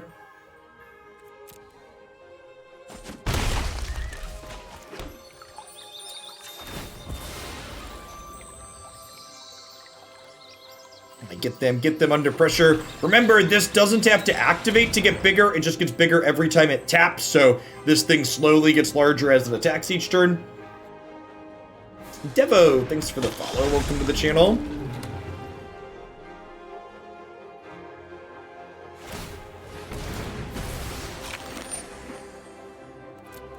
We get to get both of these into play and get our lasers charging up here.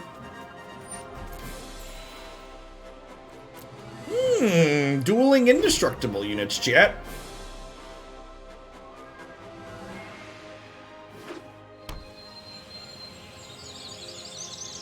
Nah, you don't need to put bad cards that untap your good card. Just play the good card on its own. It'll be good by virtue of being a good card.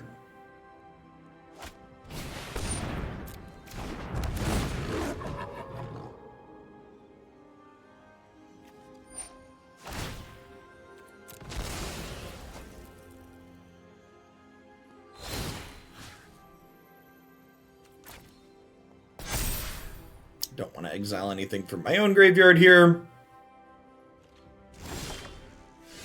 I think especially with this draw, I just play this other Valki now to take a peekaboo at what else is going on.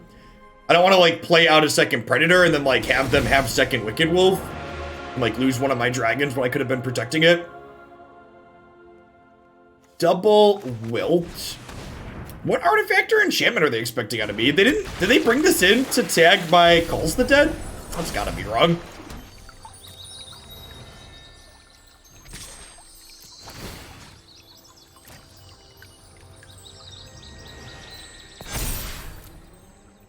El Twitcherino. That's a great username. Welcome to the channel. Oh, they're assuming we're a cleave deck. That would make sense. No, yeah, I didn't put the good cards in my deck, opponent. So this is a mistake, right? They use the food to make a mana to cycle Wilt when they could have eaten the food with the goose and then used this land to activate Trail of Crumbs.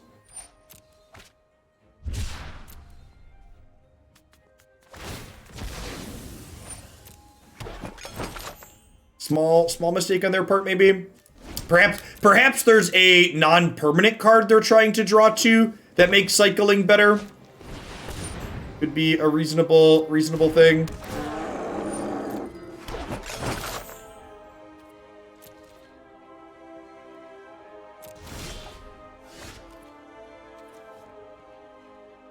Nice. So I get to shatter their soul and then attack with the Predator and exile the Troll King.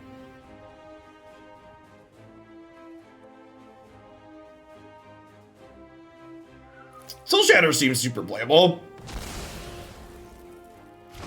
Hey, Ander, Predator brings me back to Falconwrath. Yes! Yes, big Falconwrath aristocrat vibes with Immersturm Predator for sure. It's a little bit, it's like a less linear Falconwrath aristocrat, right? Where it's like, it's got a touch more interaction to it since it's like tagging stuff out of the graveyard and it always grows every turn. But very similar design for sure.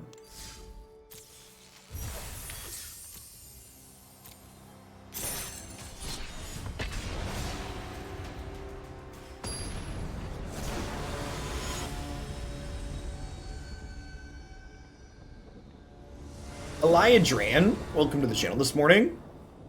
I love this board. Bedevil is not legal, and even if Bedevil was legal, I wouldn't want to play it over the Soul card because the Soul card kills Dream Trawler.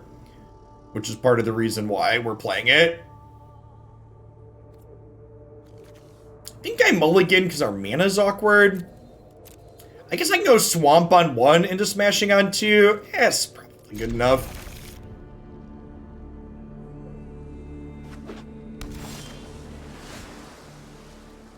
Yeah, and I think we still do this on 1, right? Because then I go 1, 2, 3, and then untapped on 4. Picking up a 4th land makes this curve much better. This board is gorgeous.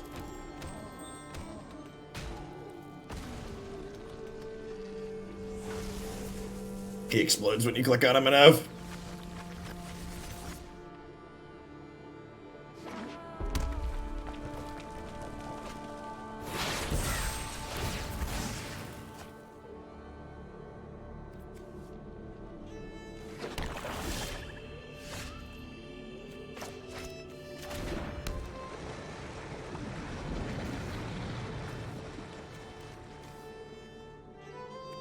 I am not intending to play any Magic format that Uro is legal in ever again.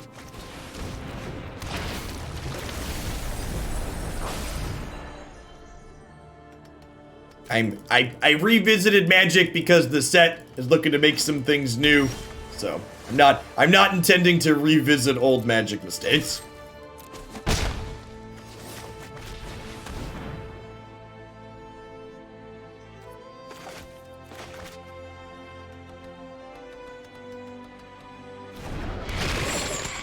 They at least had the decency to ban 3-mana Teferi and Historic. He's still legal in Modern and Pioneer and stuff, but that card's not Historic legal.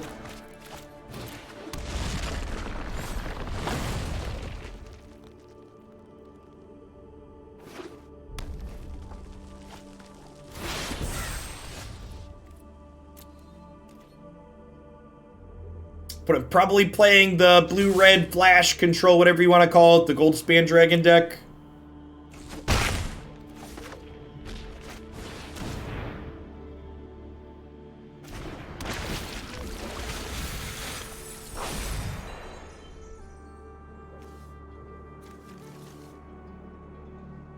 Just putting another Shatterskull into play tapped here.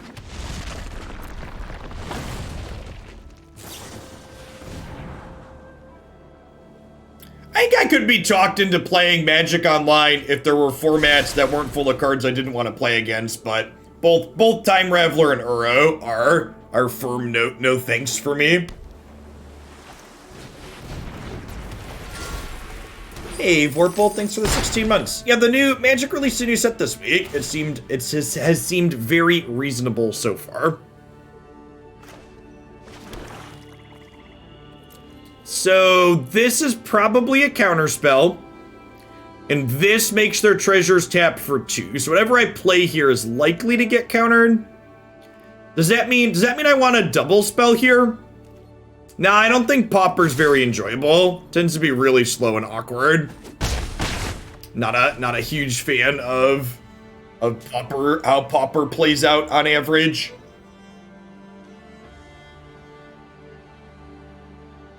I think I'm just gonna Mire Triton plus Bonecrusher Giant here. Just keep the pressure on the ground.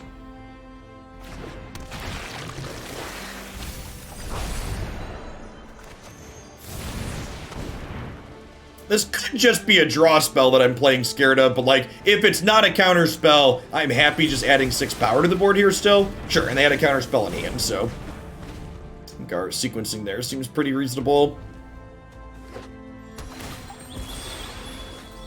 Honestly, next turn I'm probably escaping Woe Strider as opposed to Kroxa, because assuming they have a counter spell, I'd rather play the one that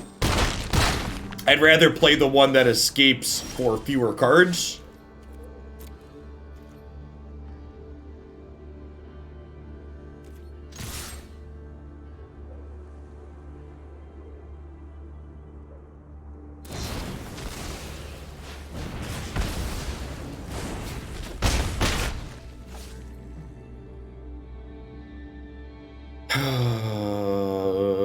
I'm not gonna get another turn to cast things, right? All right, now I'm gonna make them have it because Actually, was I supposed to do this pre-combat since I have the claim in my hand? Maybe? Yeah, maybe. A good chance whatever we're doing isn't resolving, so probably doesn't matter.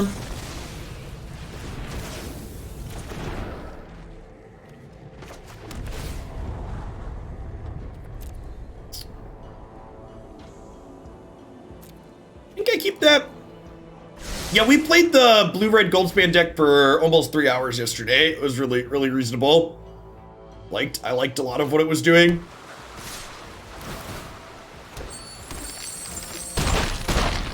Okay, so if this is a blank, we win.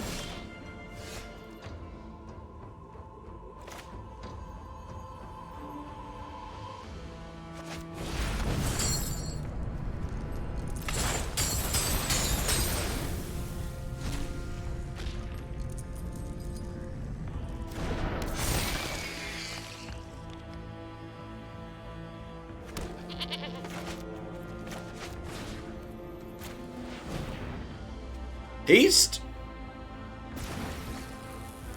So dead 2 removal spells. Survey says.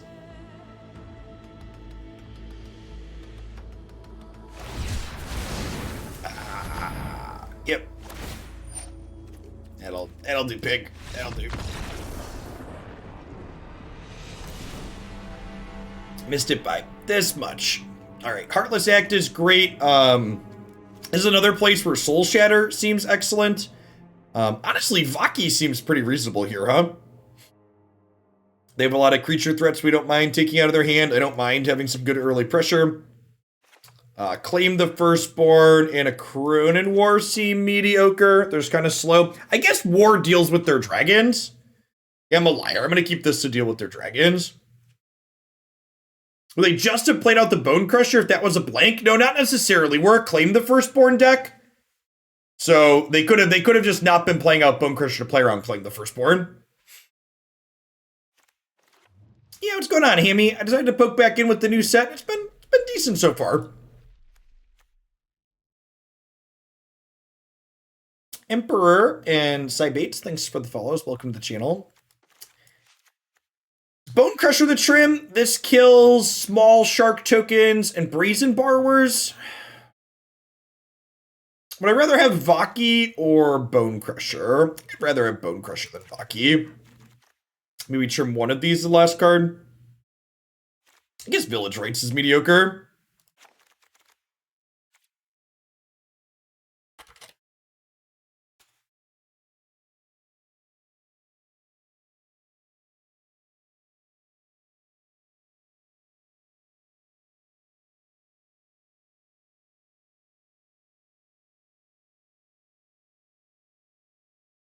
Yeah, I'd expect Soul Shatter to become a format staple. I think as long as Dream Trawler is even fringe playable, that card's super reasonable.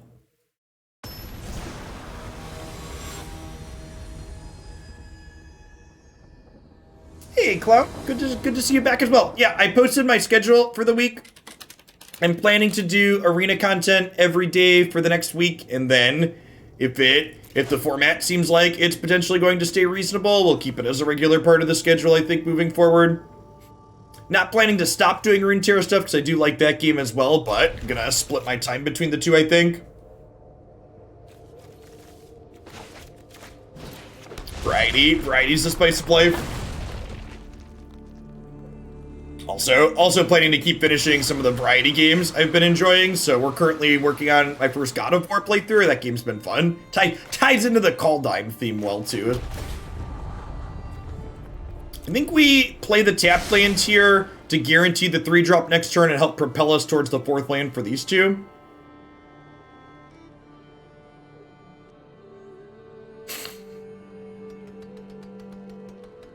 I agree that there is more than just Uro as to why I don't want to touch Historic, but just saying, hey, I'm not touching Uro covers a lot of formats, including Historic for the time being.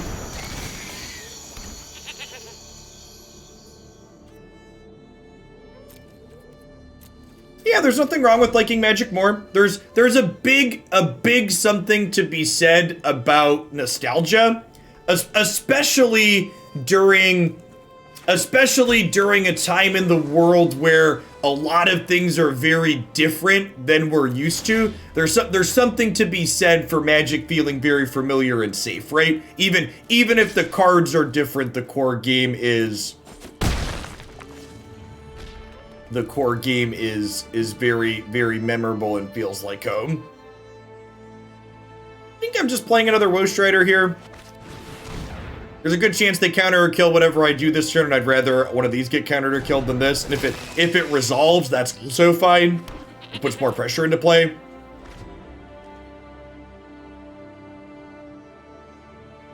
Hoovy and Frag, if you're still here, thanks for the follows. Welcome to the channel.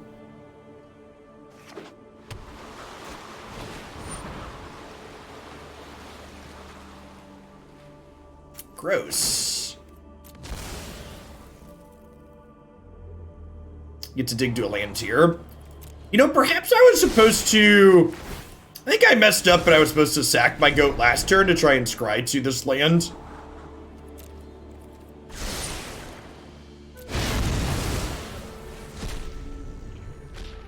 I know, speaking of things that are familiar and feel like home, I know Thoughtseize is a Magic format staple, but I big agree with you that Thoughtseize is a card I really don't enjoy playing against. And I know that it's like a necessary thing to keep the more obnoxious things in check because I don't want to ban those things, but I personally am not a huge fan.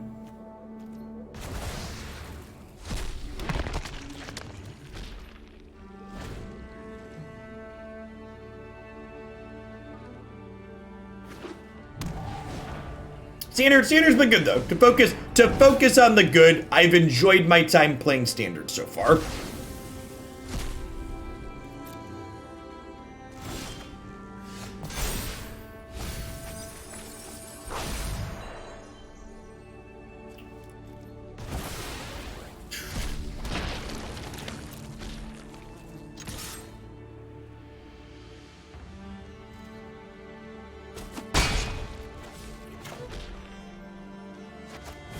I don't think it's fair to call the things that Thoughtseize keeps in check failures when, like, it's very obvious that that's the type of gameplay Wizards wants in those Magic formats. They want those swingy, big plays. There's a lot of people that like those swingy, big style of gameplay. It's fine if you personally don't enjoy it, but don't, like, pretend that your personal preferences are objectively correct when they're not their personal preferences.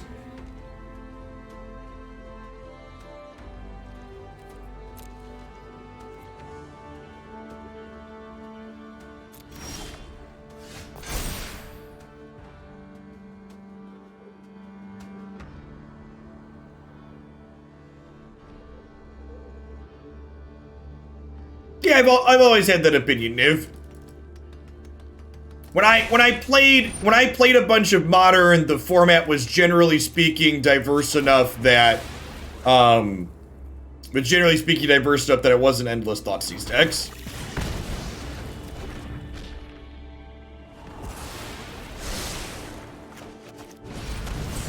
Alright, so they gave us a window to escape this, which sounds great. They can spend a counterspell countering this, but they didn't get to use their Soul Guide Lantern to do it, so that sounds lovely.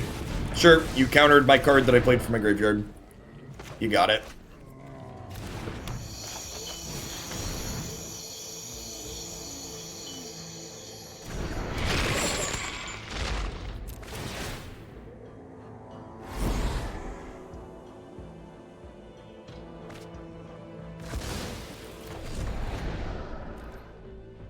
Sure, Psionic, I agree. If you're playing Magic as a casual game where you're focusing on playing weird, janky decks, Magic's got a very rich history of cards, and it's probably the best, it's not even probably, it is the best game out there for playing weird, janky stuff. And if you don't mind losing with your weird, janky stuff consistently, it's great. But, like, there's also other people who, like, don't enjoy that type of thing, and they enjoy games from the competitive perspective. And like those types of people feel bad playing those types of weird janky stuff against the types of things that some of the tiered decks are doing. And that's okay too. It's okay to enjoy things in different ways and get different things out of the game that you're playing.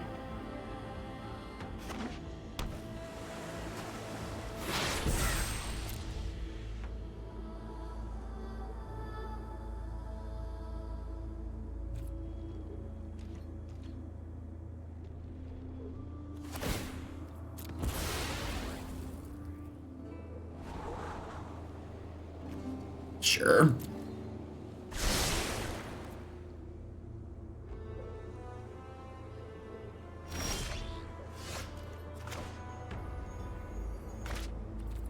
Let's open up decks here and see what they do.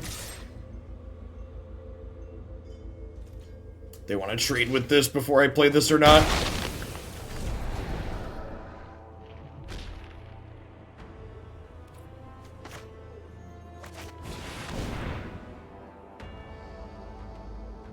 In most games, the bad thing is just bad. In Magic, the bad thing is incredibly good, just wildly inconsistent. Yeah, high variance. That Magic allows people to chase that gambler's high inside of its gameplay very well.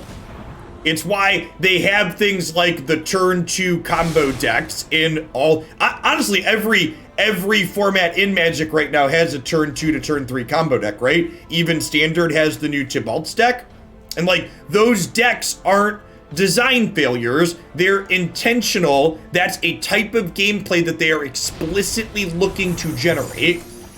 And it's okay to not like that gameplay, but it's also important to acknowledge that like, this gameplay is happening intentionally by design.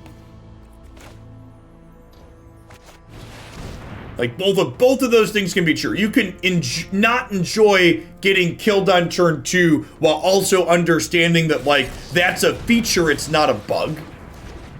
You getting killed on turn 2 is intentional on occasion because some people really like doing exactly that. And there's more to Magic than just dying on turn 2, but that's certainly a part of it by design.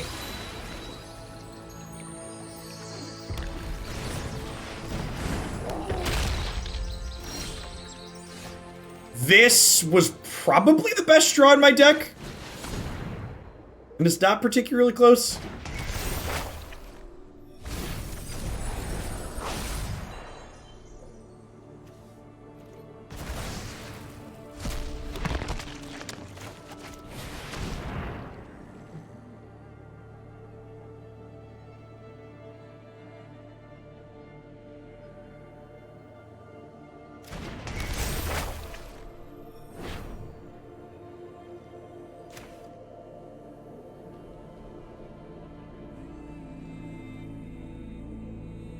No, I don't think that's true, Hammy. I think saying that they just missed it as opposed to saying that it's intentional misses the point that like, if it happened once, it could be accidental, but there's a reason why those types of designs are present in every Magic format.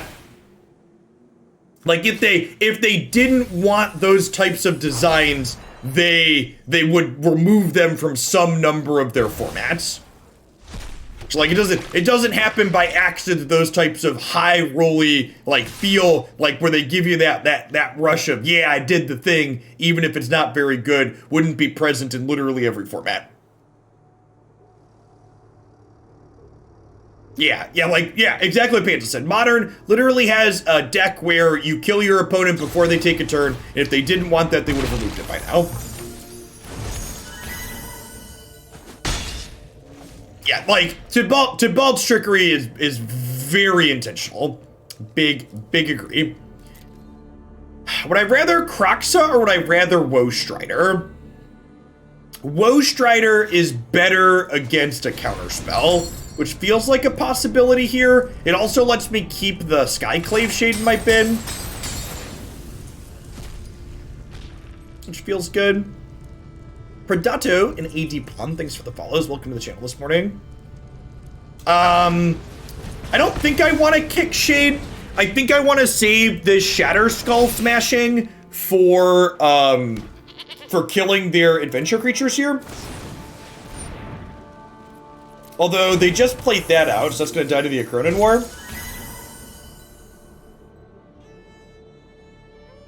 Yeah, the fact that Tybalt's Trickery randomly mills you means that they were accounting for people like brainstorming to use it as a combo card in Legacy.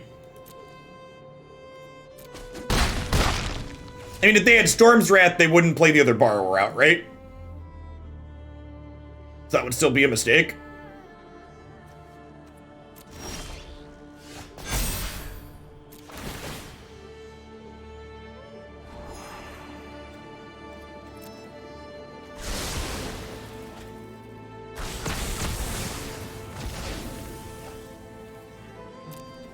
Start by attacking here and see what they do.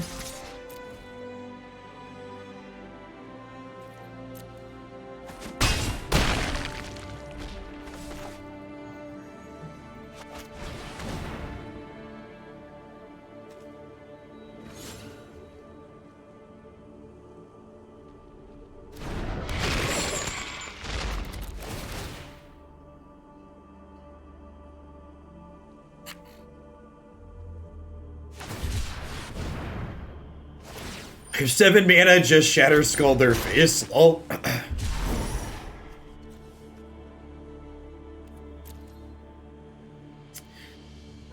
They're already through 1 Storm's Wrath here. I think I'm just gonna I think I am gonna kick this now. If they have exactly 2nd Storm's Wrath,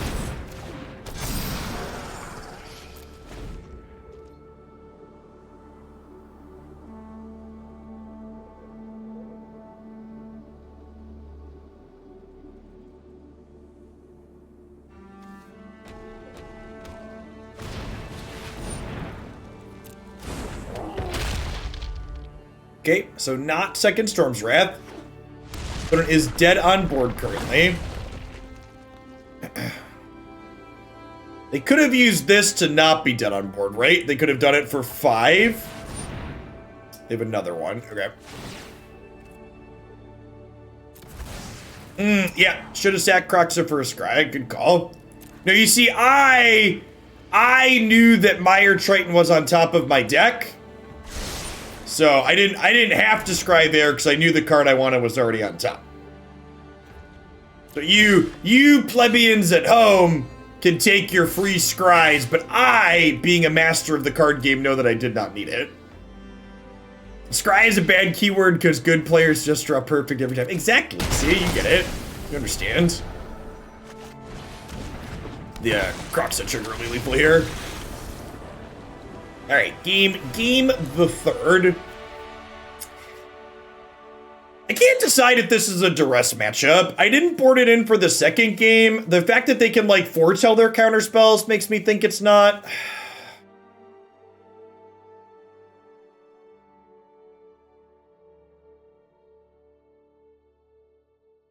think I'm happy with how he boarded. I'm just going to go ahead and run it back.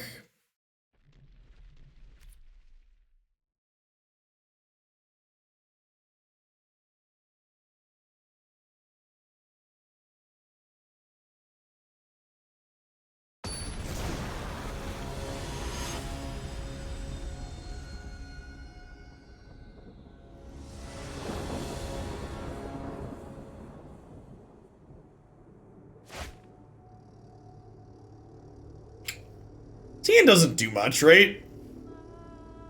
Like a removal spell and a Woe Strider.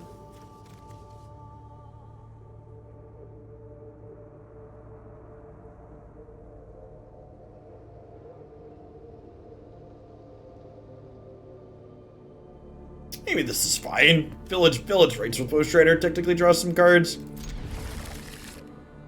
Not a big fan of mulliganing. Wide-eyed, no fear, snap keeps chat. Opponent mulliganed. Look at that, look at that. See, chat, you just gotta believe. Just gotta believe a little bit. Everything works out.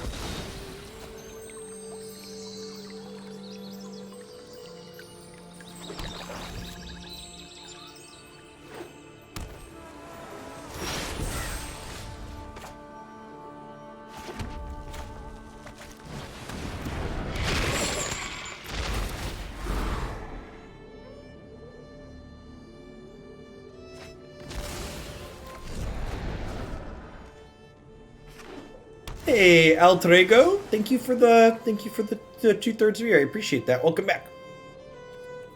For my old regulars that are coming back in that have been out for a little bit while I was away for Magic, I'll be sending out my first sub-survey of 2021 early next week, or late next week, sorry. I want to do Magic for about a week or so I can figure out what questions I want to put on that. I think we lead on Woe Strider here because I'd rather this get countered or killed than this get countered. Because ideally I want this to fill up my bin. Hopefully they tap out for Bonecrusher here. They did not.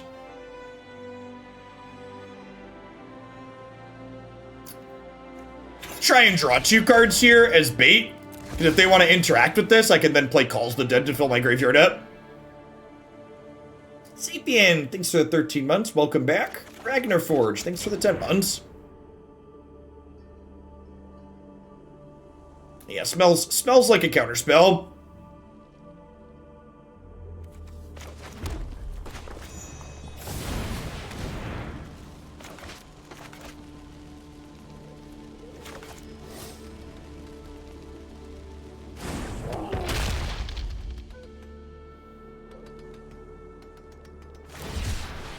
I timed you out because we were having a discussion and it came to the conclusion of it's okay to enjoy, it's okay for different people to enjoy different things, and then you decided to bring up your arbitrary win rate into it, like having some type of anecdotal evidence validated what you were saying.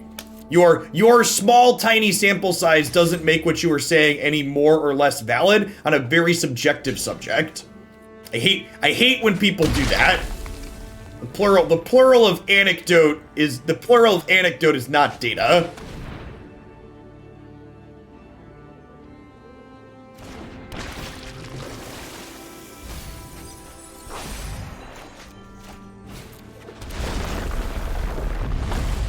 It's okay to like things subjectively, but like acknowledge that it's a subjective preference.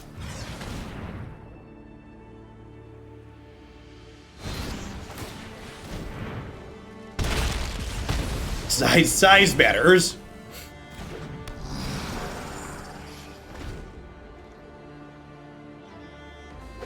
Ragnar Forge, thanks for the 10 months, by the way.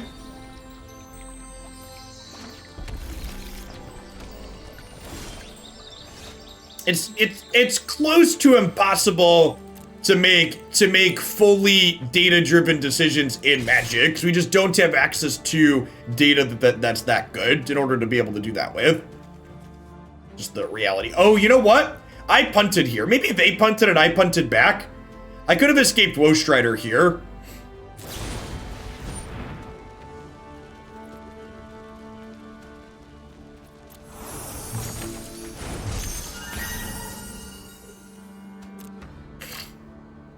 Ooh. Yeah, my opponent messed up and I messed up back. I 100% should have escaped that Woe Strider.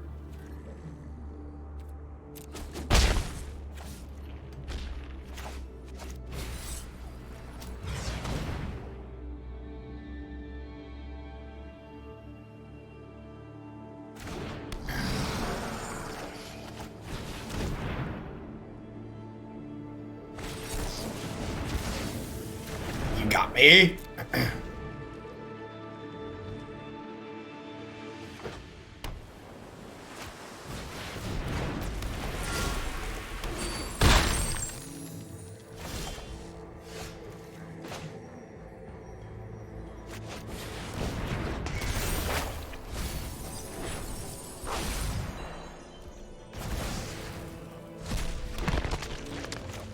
I have not played with Chariot yet, but I think that card's probably playable. So maybe at some point. I think I'm playing Shatterskull here because I want to Dragon plus Heartless Act next turn.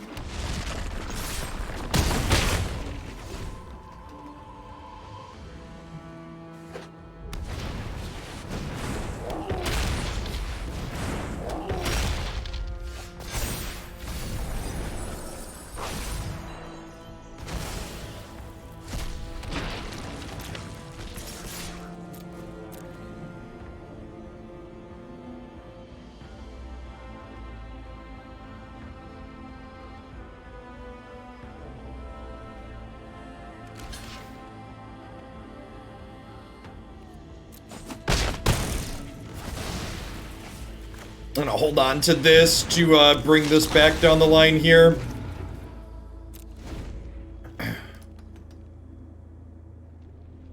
I've not saved in. As always, absolutely everything that I've played can be found up on my YouTube channel. So if it's not present on my YouTube channel, I've not played it yet. Let's just do this now.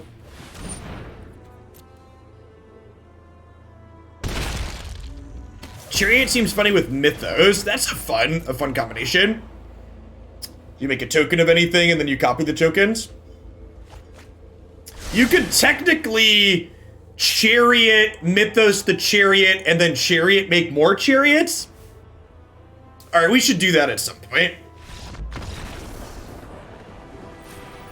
I don't know when that's gonna happen. I can't stream for a super long time today. Christy has to run out this afternoon, so I'm probably only gonna be live for another hour or so. So I think we're just gonna play Red Black all morning today. Maybe that can be something funny to do tomorrow.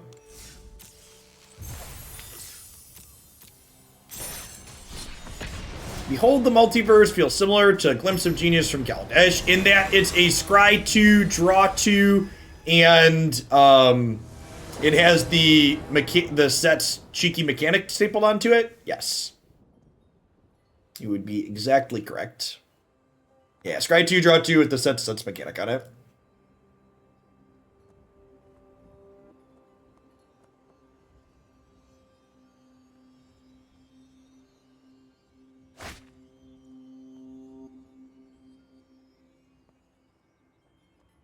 Seems fine. We only have 2 lands, but we're on the draw with the scribe. Am I going to do opens again? I'm going to make a command about Hoots. Probably a question people are going to have.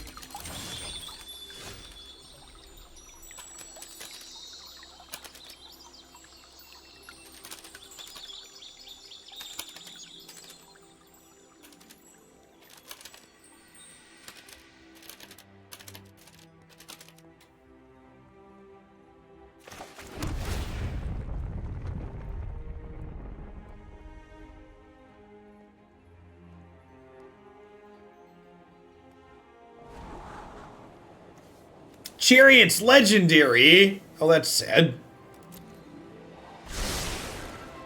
As much as I would love Kroxa before I call the dead here, I just really need to draw a land.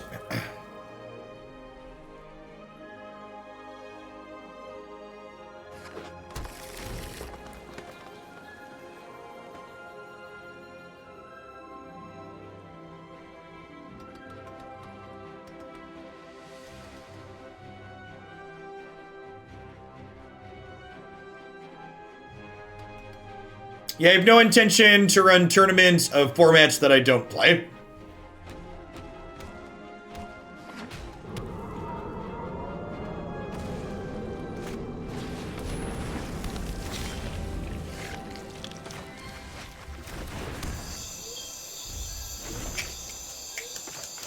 Yeah.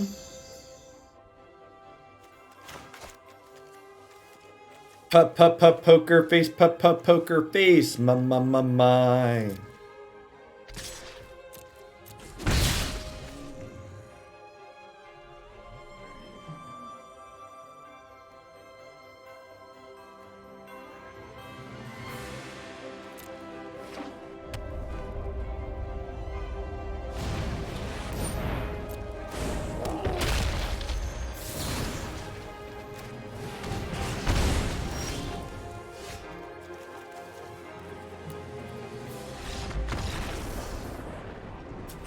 At least you can't say our stream title isn't accurate.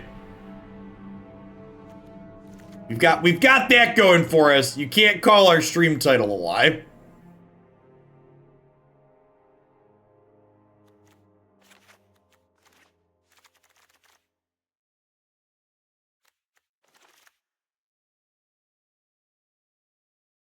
So they're definitely a hedge deck.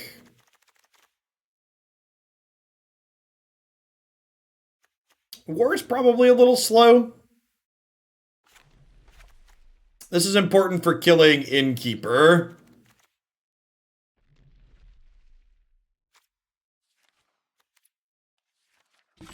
Yeah, we're on 22 lands plus 4 smashing. I like this.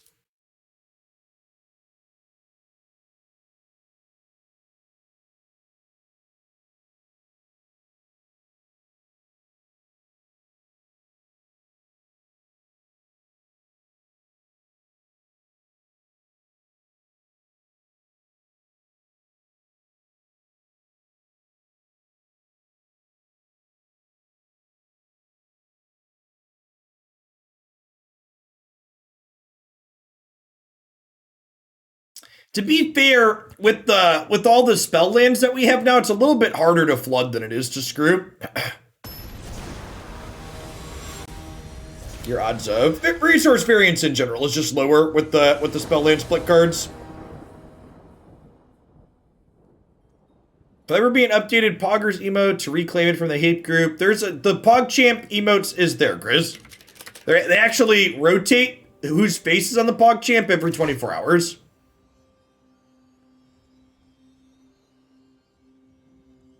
Or is it just random now? Are they all random? Because that's two different ones. Nope. I need to refresh my chat? I probably need to refresh my chat. Yeah, they're different every day. Yeah, mine are the same now. Got it.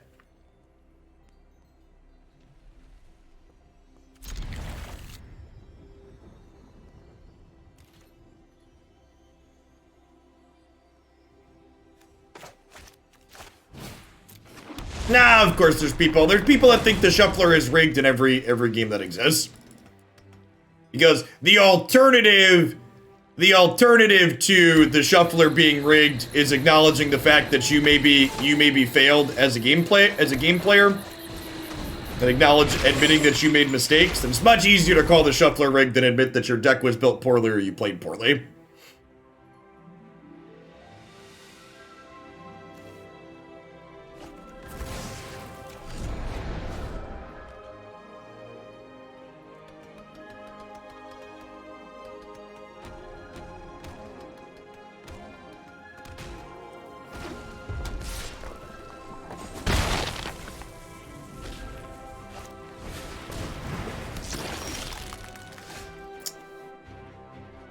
Well,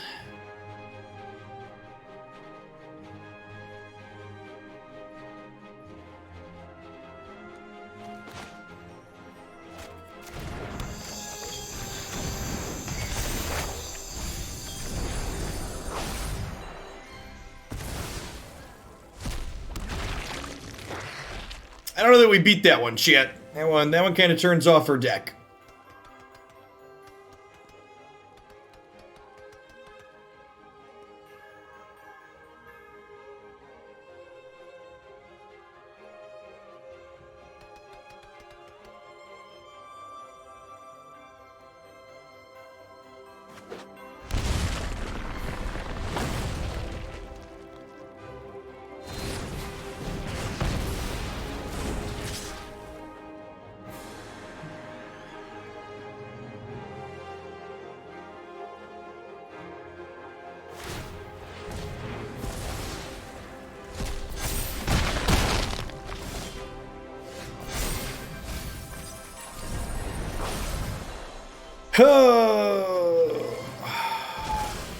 We needed you one turn sooner, Mr. Giant. Alright, let's try and play another one.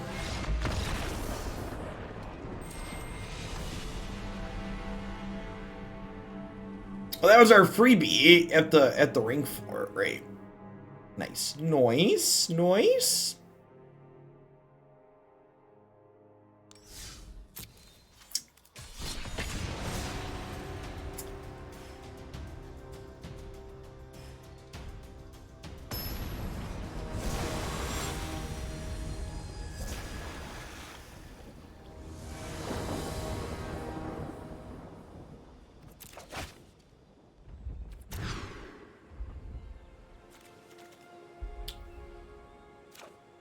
Yeah, this looks fine. Bottom the redundant Bonecrusher.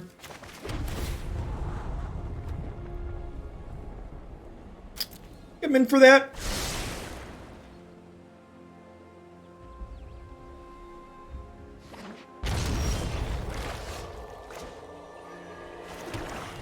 I'm gonna pass holding Stomp up here and plan to do this into Kroxa Village Rites next turn.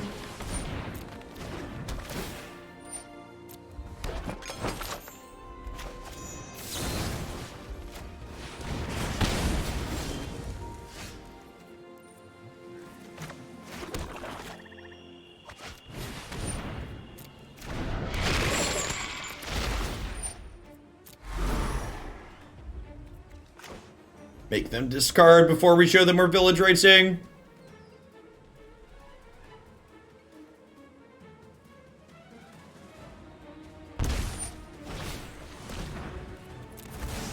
They discarded a red land. So they're either 4-color or they're like Teamer playing more than 4 Triomes.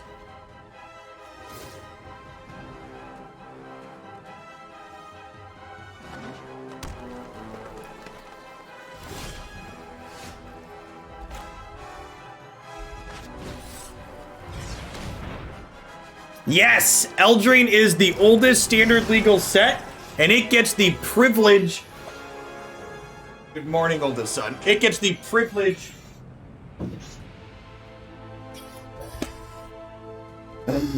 You got a shiny Sneasel? That's really cool, bud. He looks really good in pink.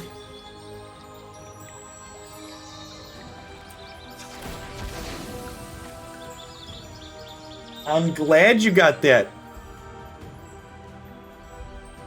It is your first shiny Sneasel, you're right. Sorry, he was very excited about his new Pokemon Go catch and had to come show me. I've lost my train of thought now. I forget what we were talking about. Oh, Eldraine. Yeah, Eldraine gets to be legal for 24 months. Whereas other sets, like Ikoria, only get to be legal for 18 months, which is really sad. Because Ikoria has a lot of really sweet designs in it that will probably never get to see the light of day because of,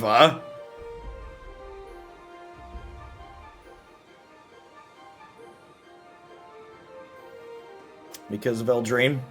I really wish they would rotate twice per year and just have everything. Yeah. So like, well, so like to the people's credit, they messed up when they did rotation twice per year.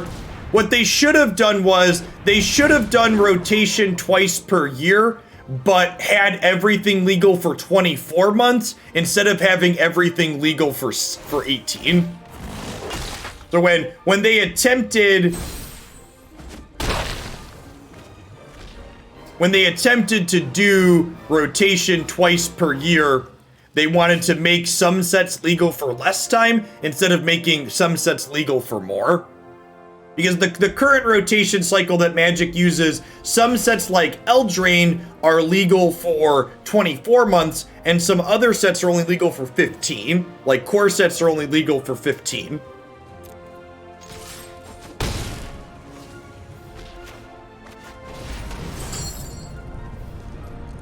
Hey, Eternal Witness, thank you for the 29 months. I really appreciate that. Welcome back. Thanks for keeping me around. I probably want a 5th land in play. Lets me claim plus Predator next turn.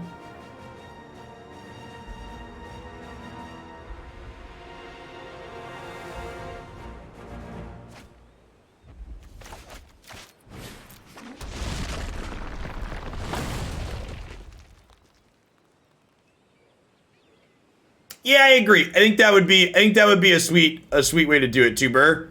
Just always the last 8 sets are legal. Every set's legal for 24 months. Just like every time you add a new set, the oldest one rotates off. It would make explaining rotation really easy too, where you're just like, standard is always the last 8 sets. What's in standard? The last 8 sets. New one gets printed, cycle one of the old ones out.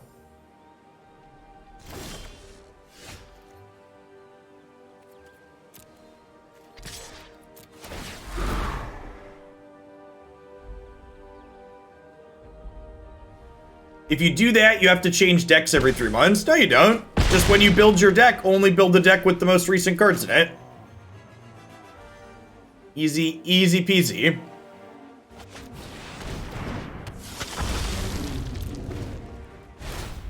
So, this is going to target something. I'm going to sack my Skyclave Shade in response, which diddles my dragon, which lets me target the thing they're targeting.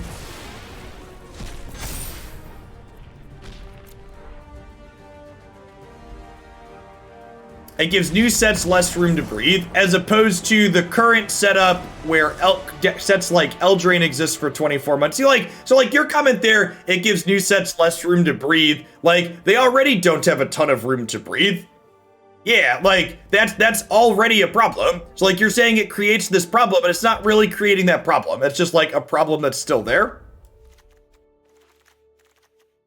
It also, what it doesn't do is, it actually, having a last in first out situation actually gives more sets more chance to breathe over the course of the time they're legal, right? Because like, take Ikoria, for example, right? Ikoria is basically never going to have constructed playable cards in it because it's always going to be overshadowed by Eldraine. Whereas if it was a last in first out system, Ikoria would get 6 months without Eldraine cards being standard legal, where it could possibly breathe and be competitive. Yeah, I completely disagree with that. I think their assessment there is wrong. I think that currently happens, and the change actually fixes that problem.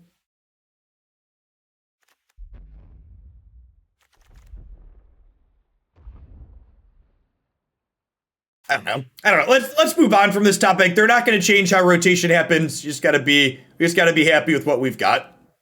So don't worry about things that could be different, because they're not going to be different. It's not worth talking about. It is what it is, and it's not going to change.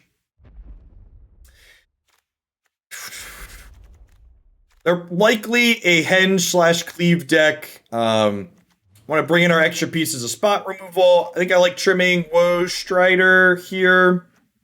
It's a little bit slow and understated. I think I like the claims. I don't know, I guess we didn't see a ton of tiny creatures out of them. It's hard to know how big or small their deck is exactly. We might revisit Claim the Firstborn in game 3, depending on what we see out of their deck.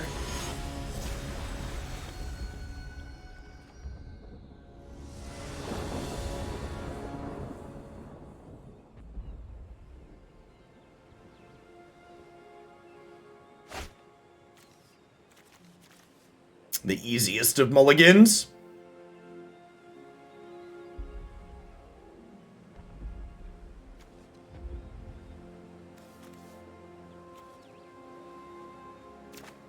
Why is the set symbol in the middle of the saga? Oh, is it only that way for the full art saga? Because this one has it in the corner.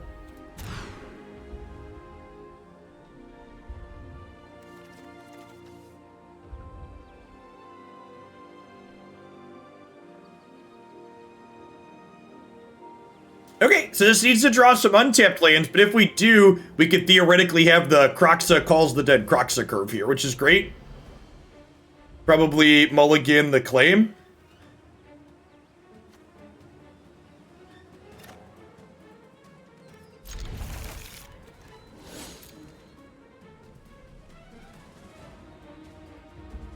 Yeah, I agree, Noir. And I was definitely a part of that problem, and something I'm going to attempt to try and focus on as I get back into Magic is not talking about the things that aren't going to change. Just don't worry about it. You don't like it, do something else, but all the random complaining that goes on doesn't really cause things to actually end up different.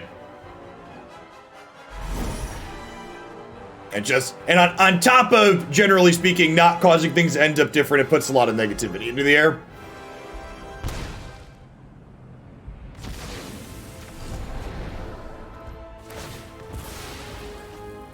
All right, if we hit untapped land again next turn, we are off to the races. Fingers crossed for no Clothis on their side. They have 5-color deck. It's a Mardu Triumph, and we saw a Sultai Triumph.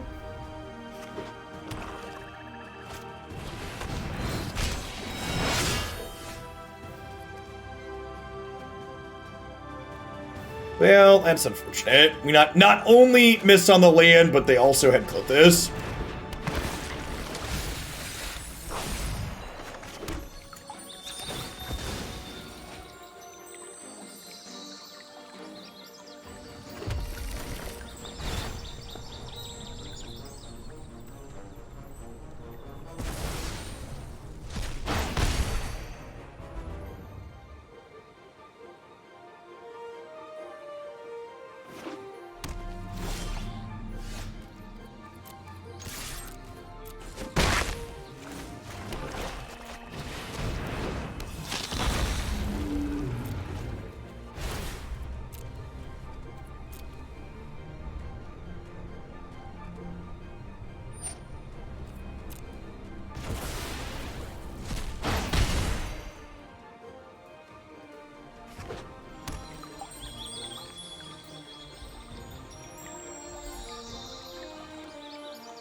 Yeah, I assume that this is a graphical bug because this is a borderless saga.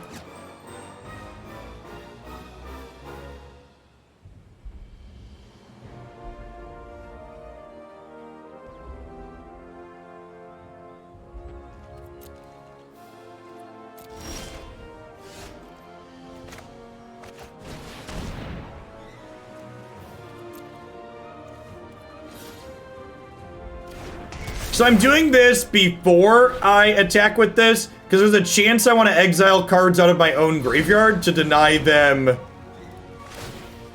Klothys triggers.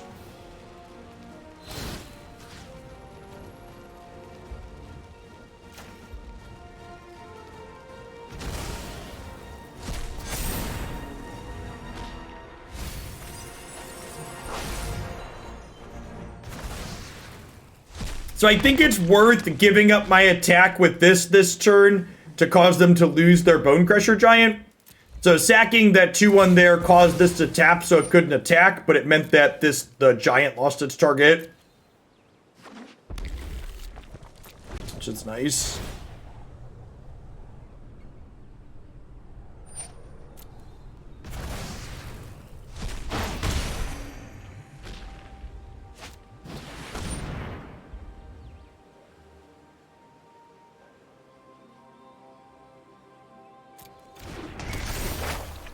Yep.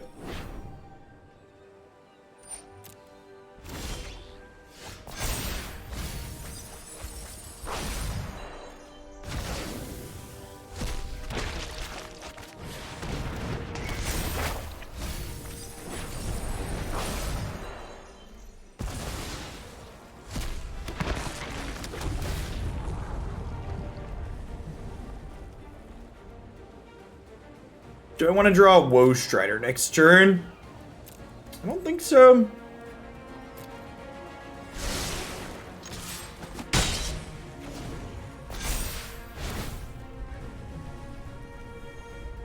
Yeah, indestructible, basically replacing regeneration as a magic keyword was a big net positive for the game.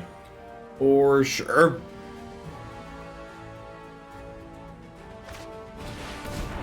Much easier to parse how indestructible works.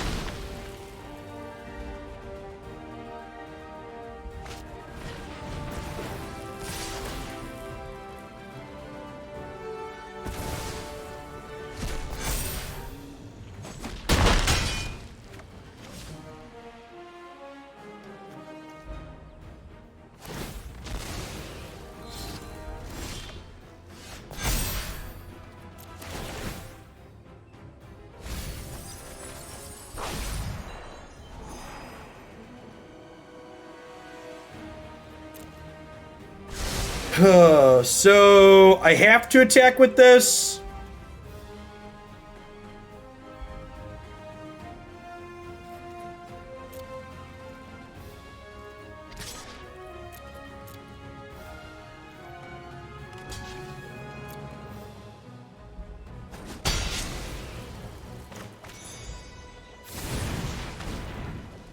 And then this is gonna come back to me now, right?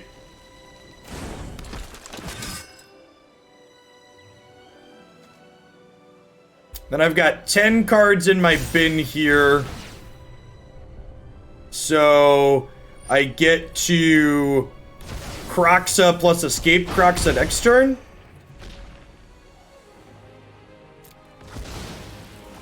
Why wouldn't it come back to me? Their Saga's going away.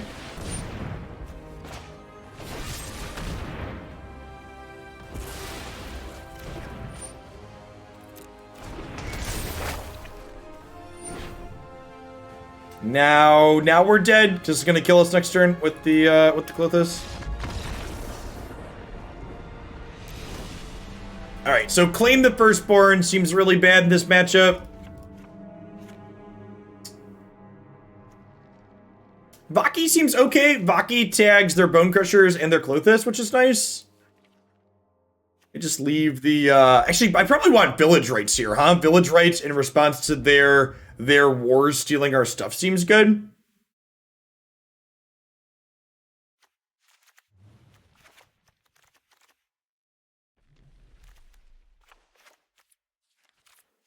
It's probably better than Heartless Act. This gives us their Saga. Ha! I guess that's technically true.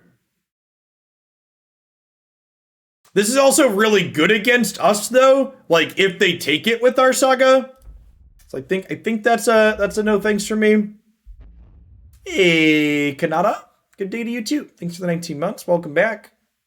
Good morning, good morning. And everybody for hanging out. Great to see over 900 people in here this morning. If you're one of my old regulars, we're poking back into Magic for the new set release. Planning to do some Magic stuff every single day this week and see how the format shakes out. Standard stays fun. We're going to make it a regular part of the schedule again moving forward.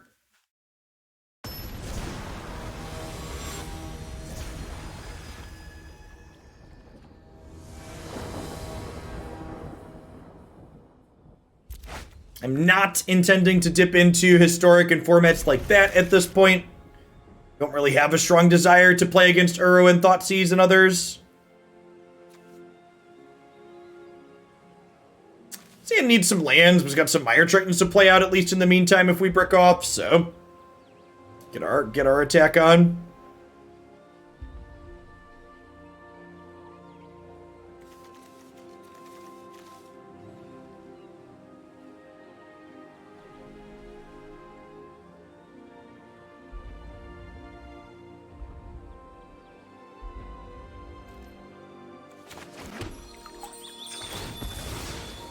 Get our auto pass on here. It's game 3 and they know what colors we're playing.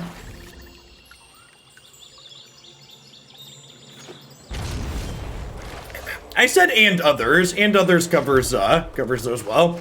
All right, I'm gonna play the Kroxa on 2 now since I drew the Calls the Dead, hoping to high roll running lands here. If we hit running lands, we can Kroxa on 4, which would be pretty ideal.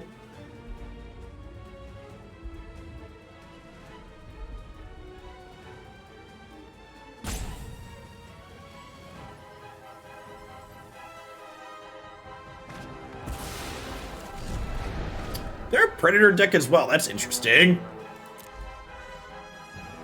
I guess that pairs well with them stealing our stuff. So I guess they had claim and war also.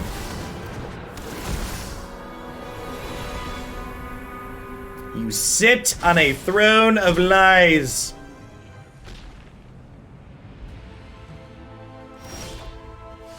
Yep. And unfortunately, missing that land drop probably means we're dead. Their deck has a lot of graveyard hate in it, so I don't know that we're really going to have the opportunity to get our engine back up and running.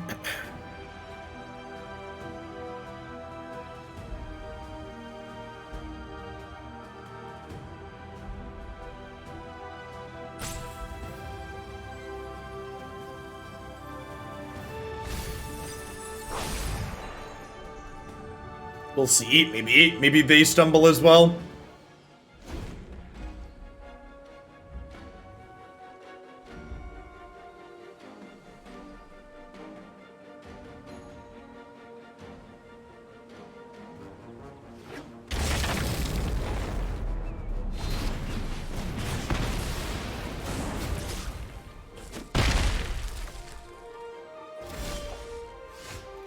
Okay.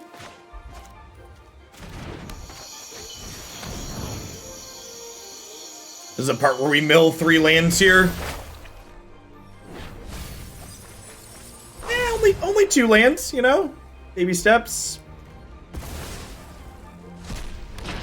So if they have an untapped land next turn, they can turn their Valki into the dragon and then attack and exile my Kroxa. Yeah.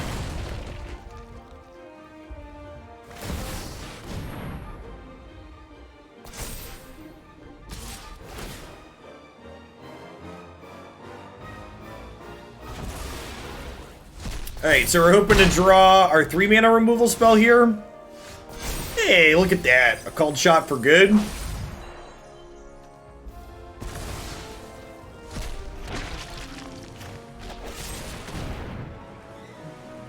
I'd like my dragon back, please. It's a draw step that keeps us in the game despite our initial stumble. That's nice. Dang it, Bobby.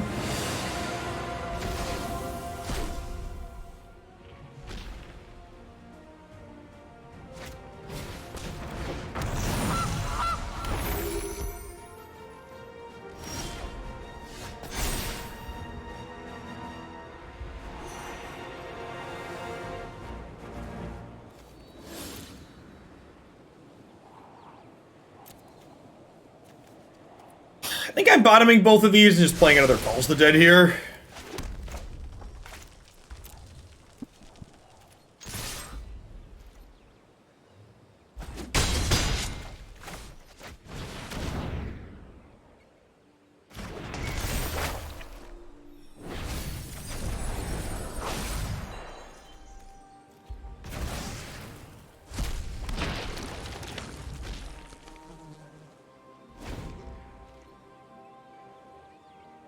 So if they spend their mana to Valki into a dragon and attack to exile our Woe Strider, they're leaving themselves kind of open to our attack with everything. So we've got 6 power here. I don't know, we're in a good spot. This game could go either way at this point.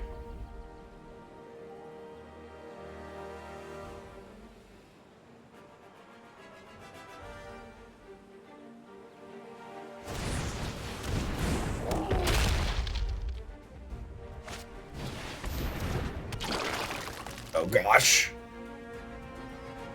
Yeah.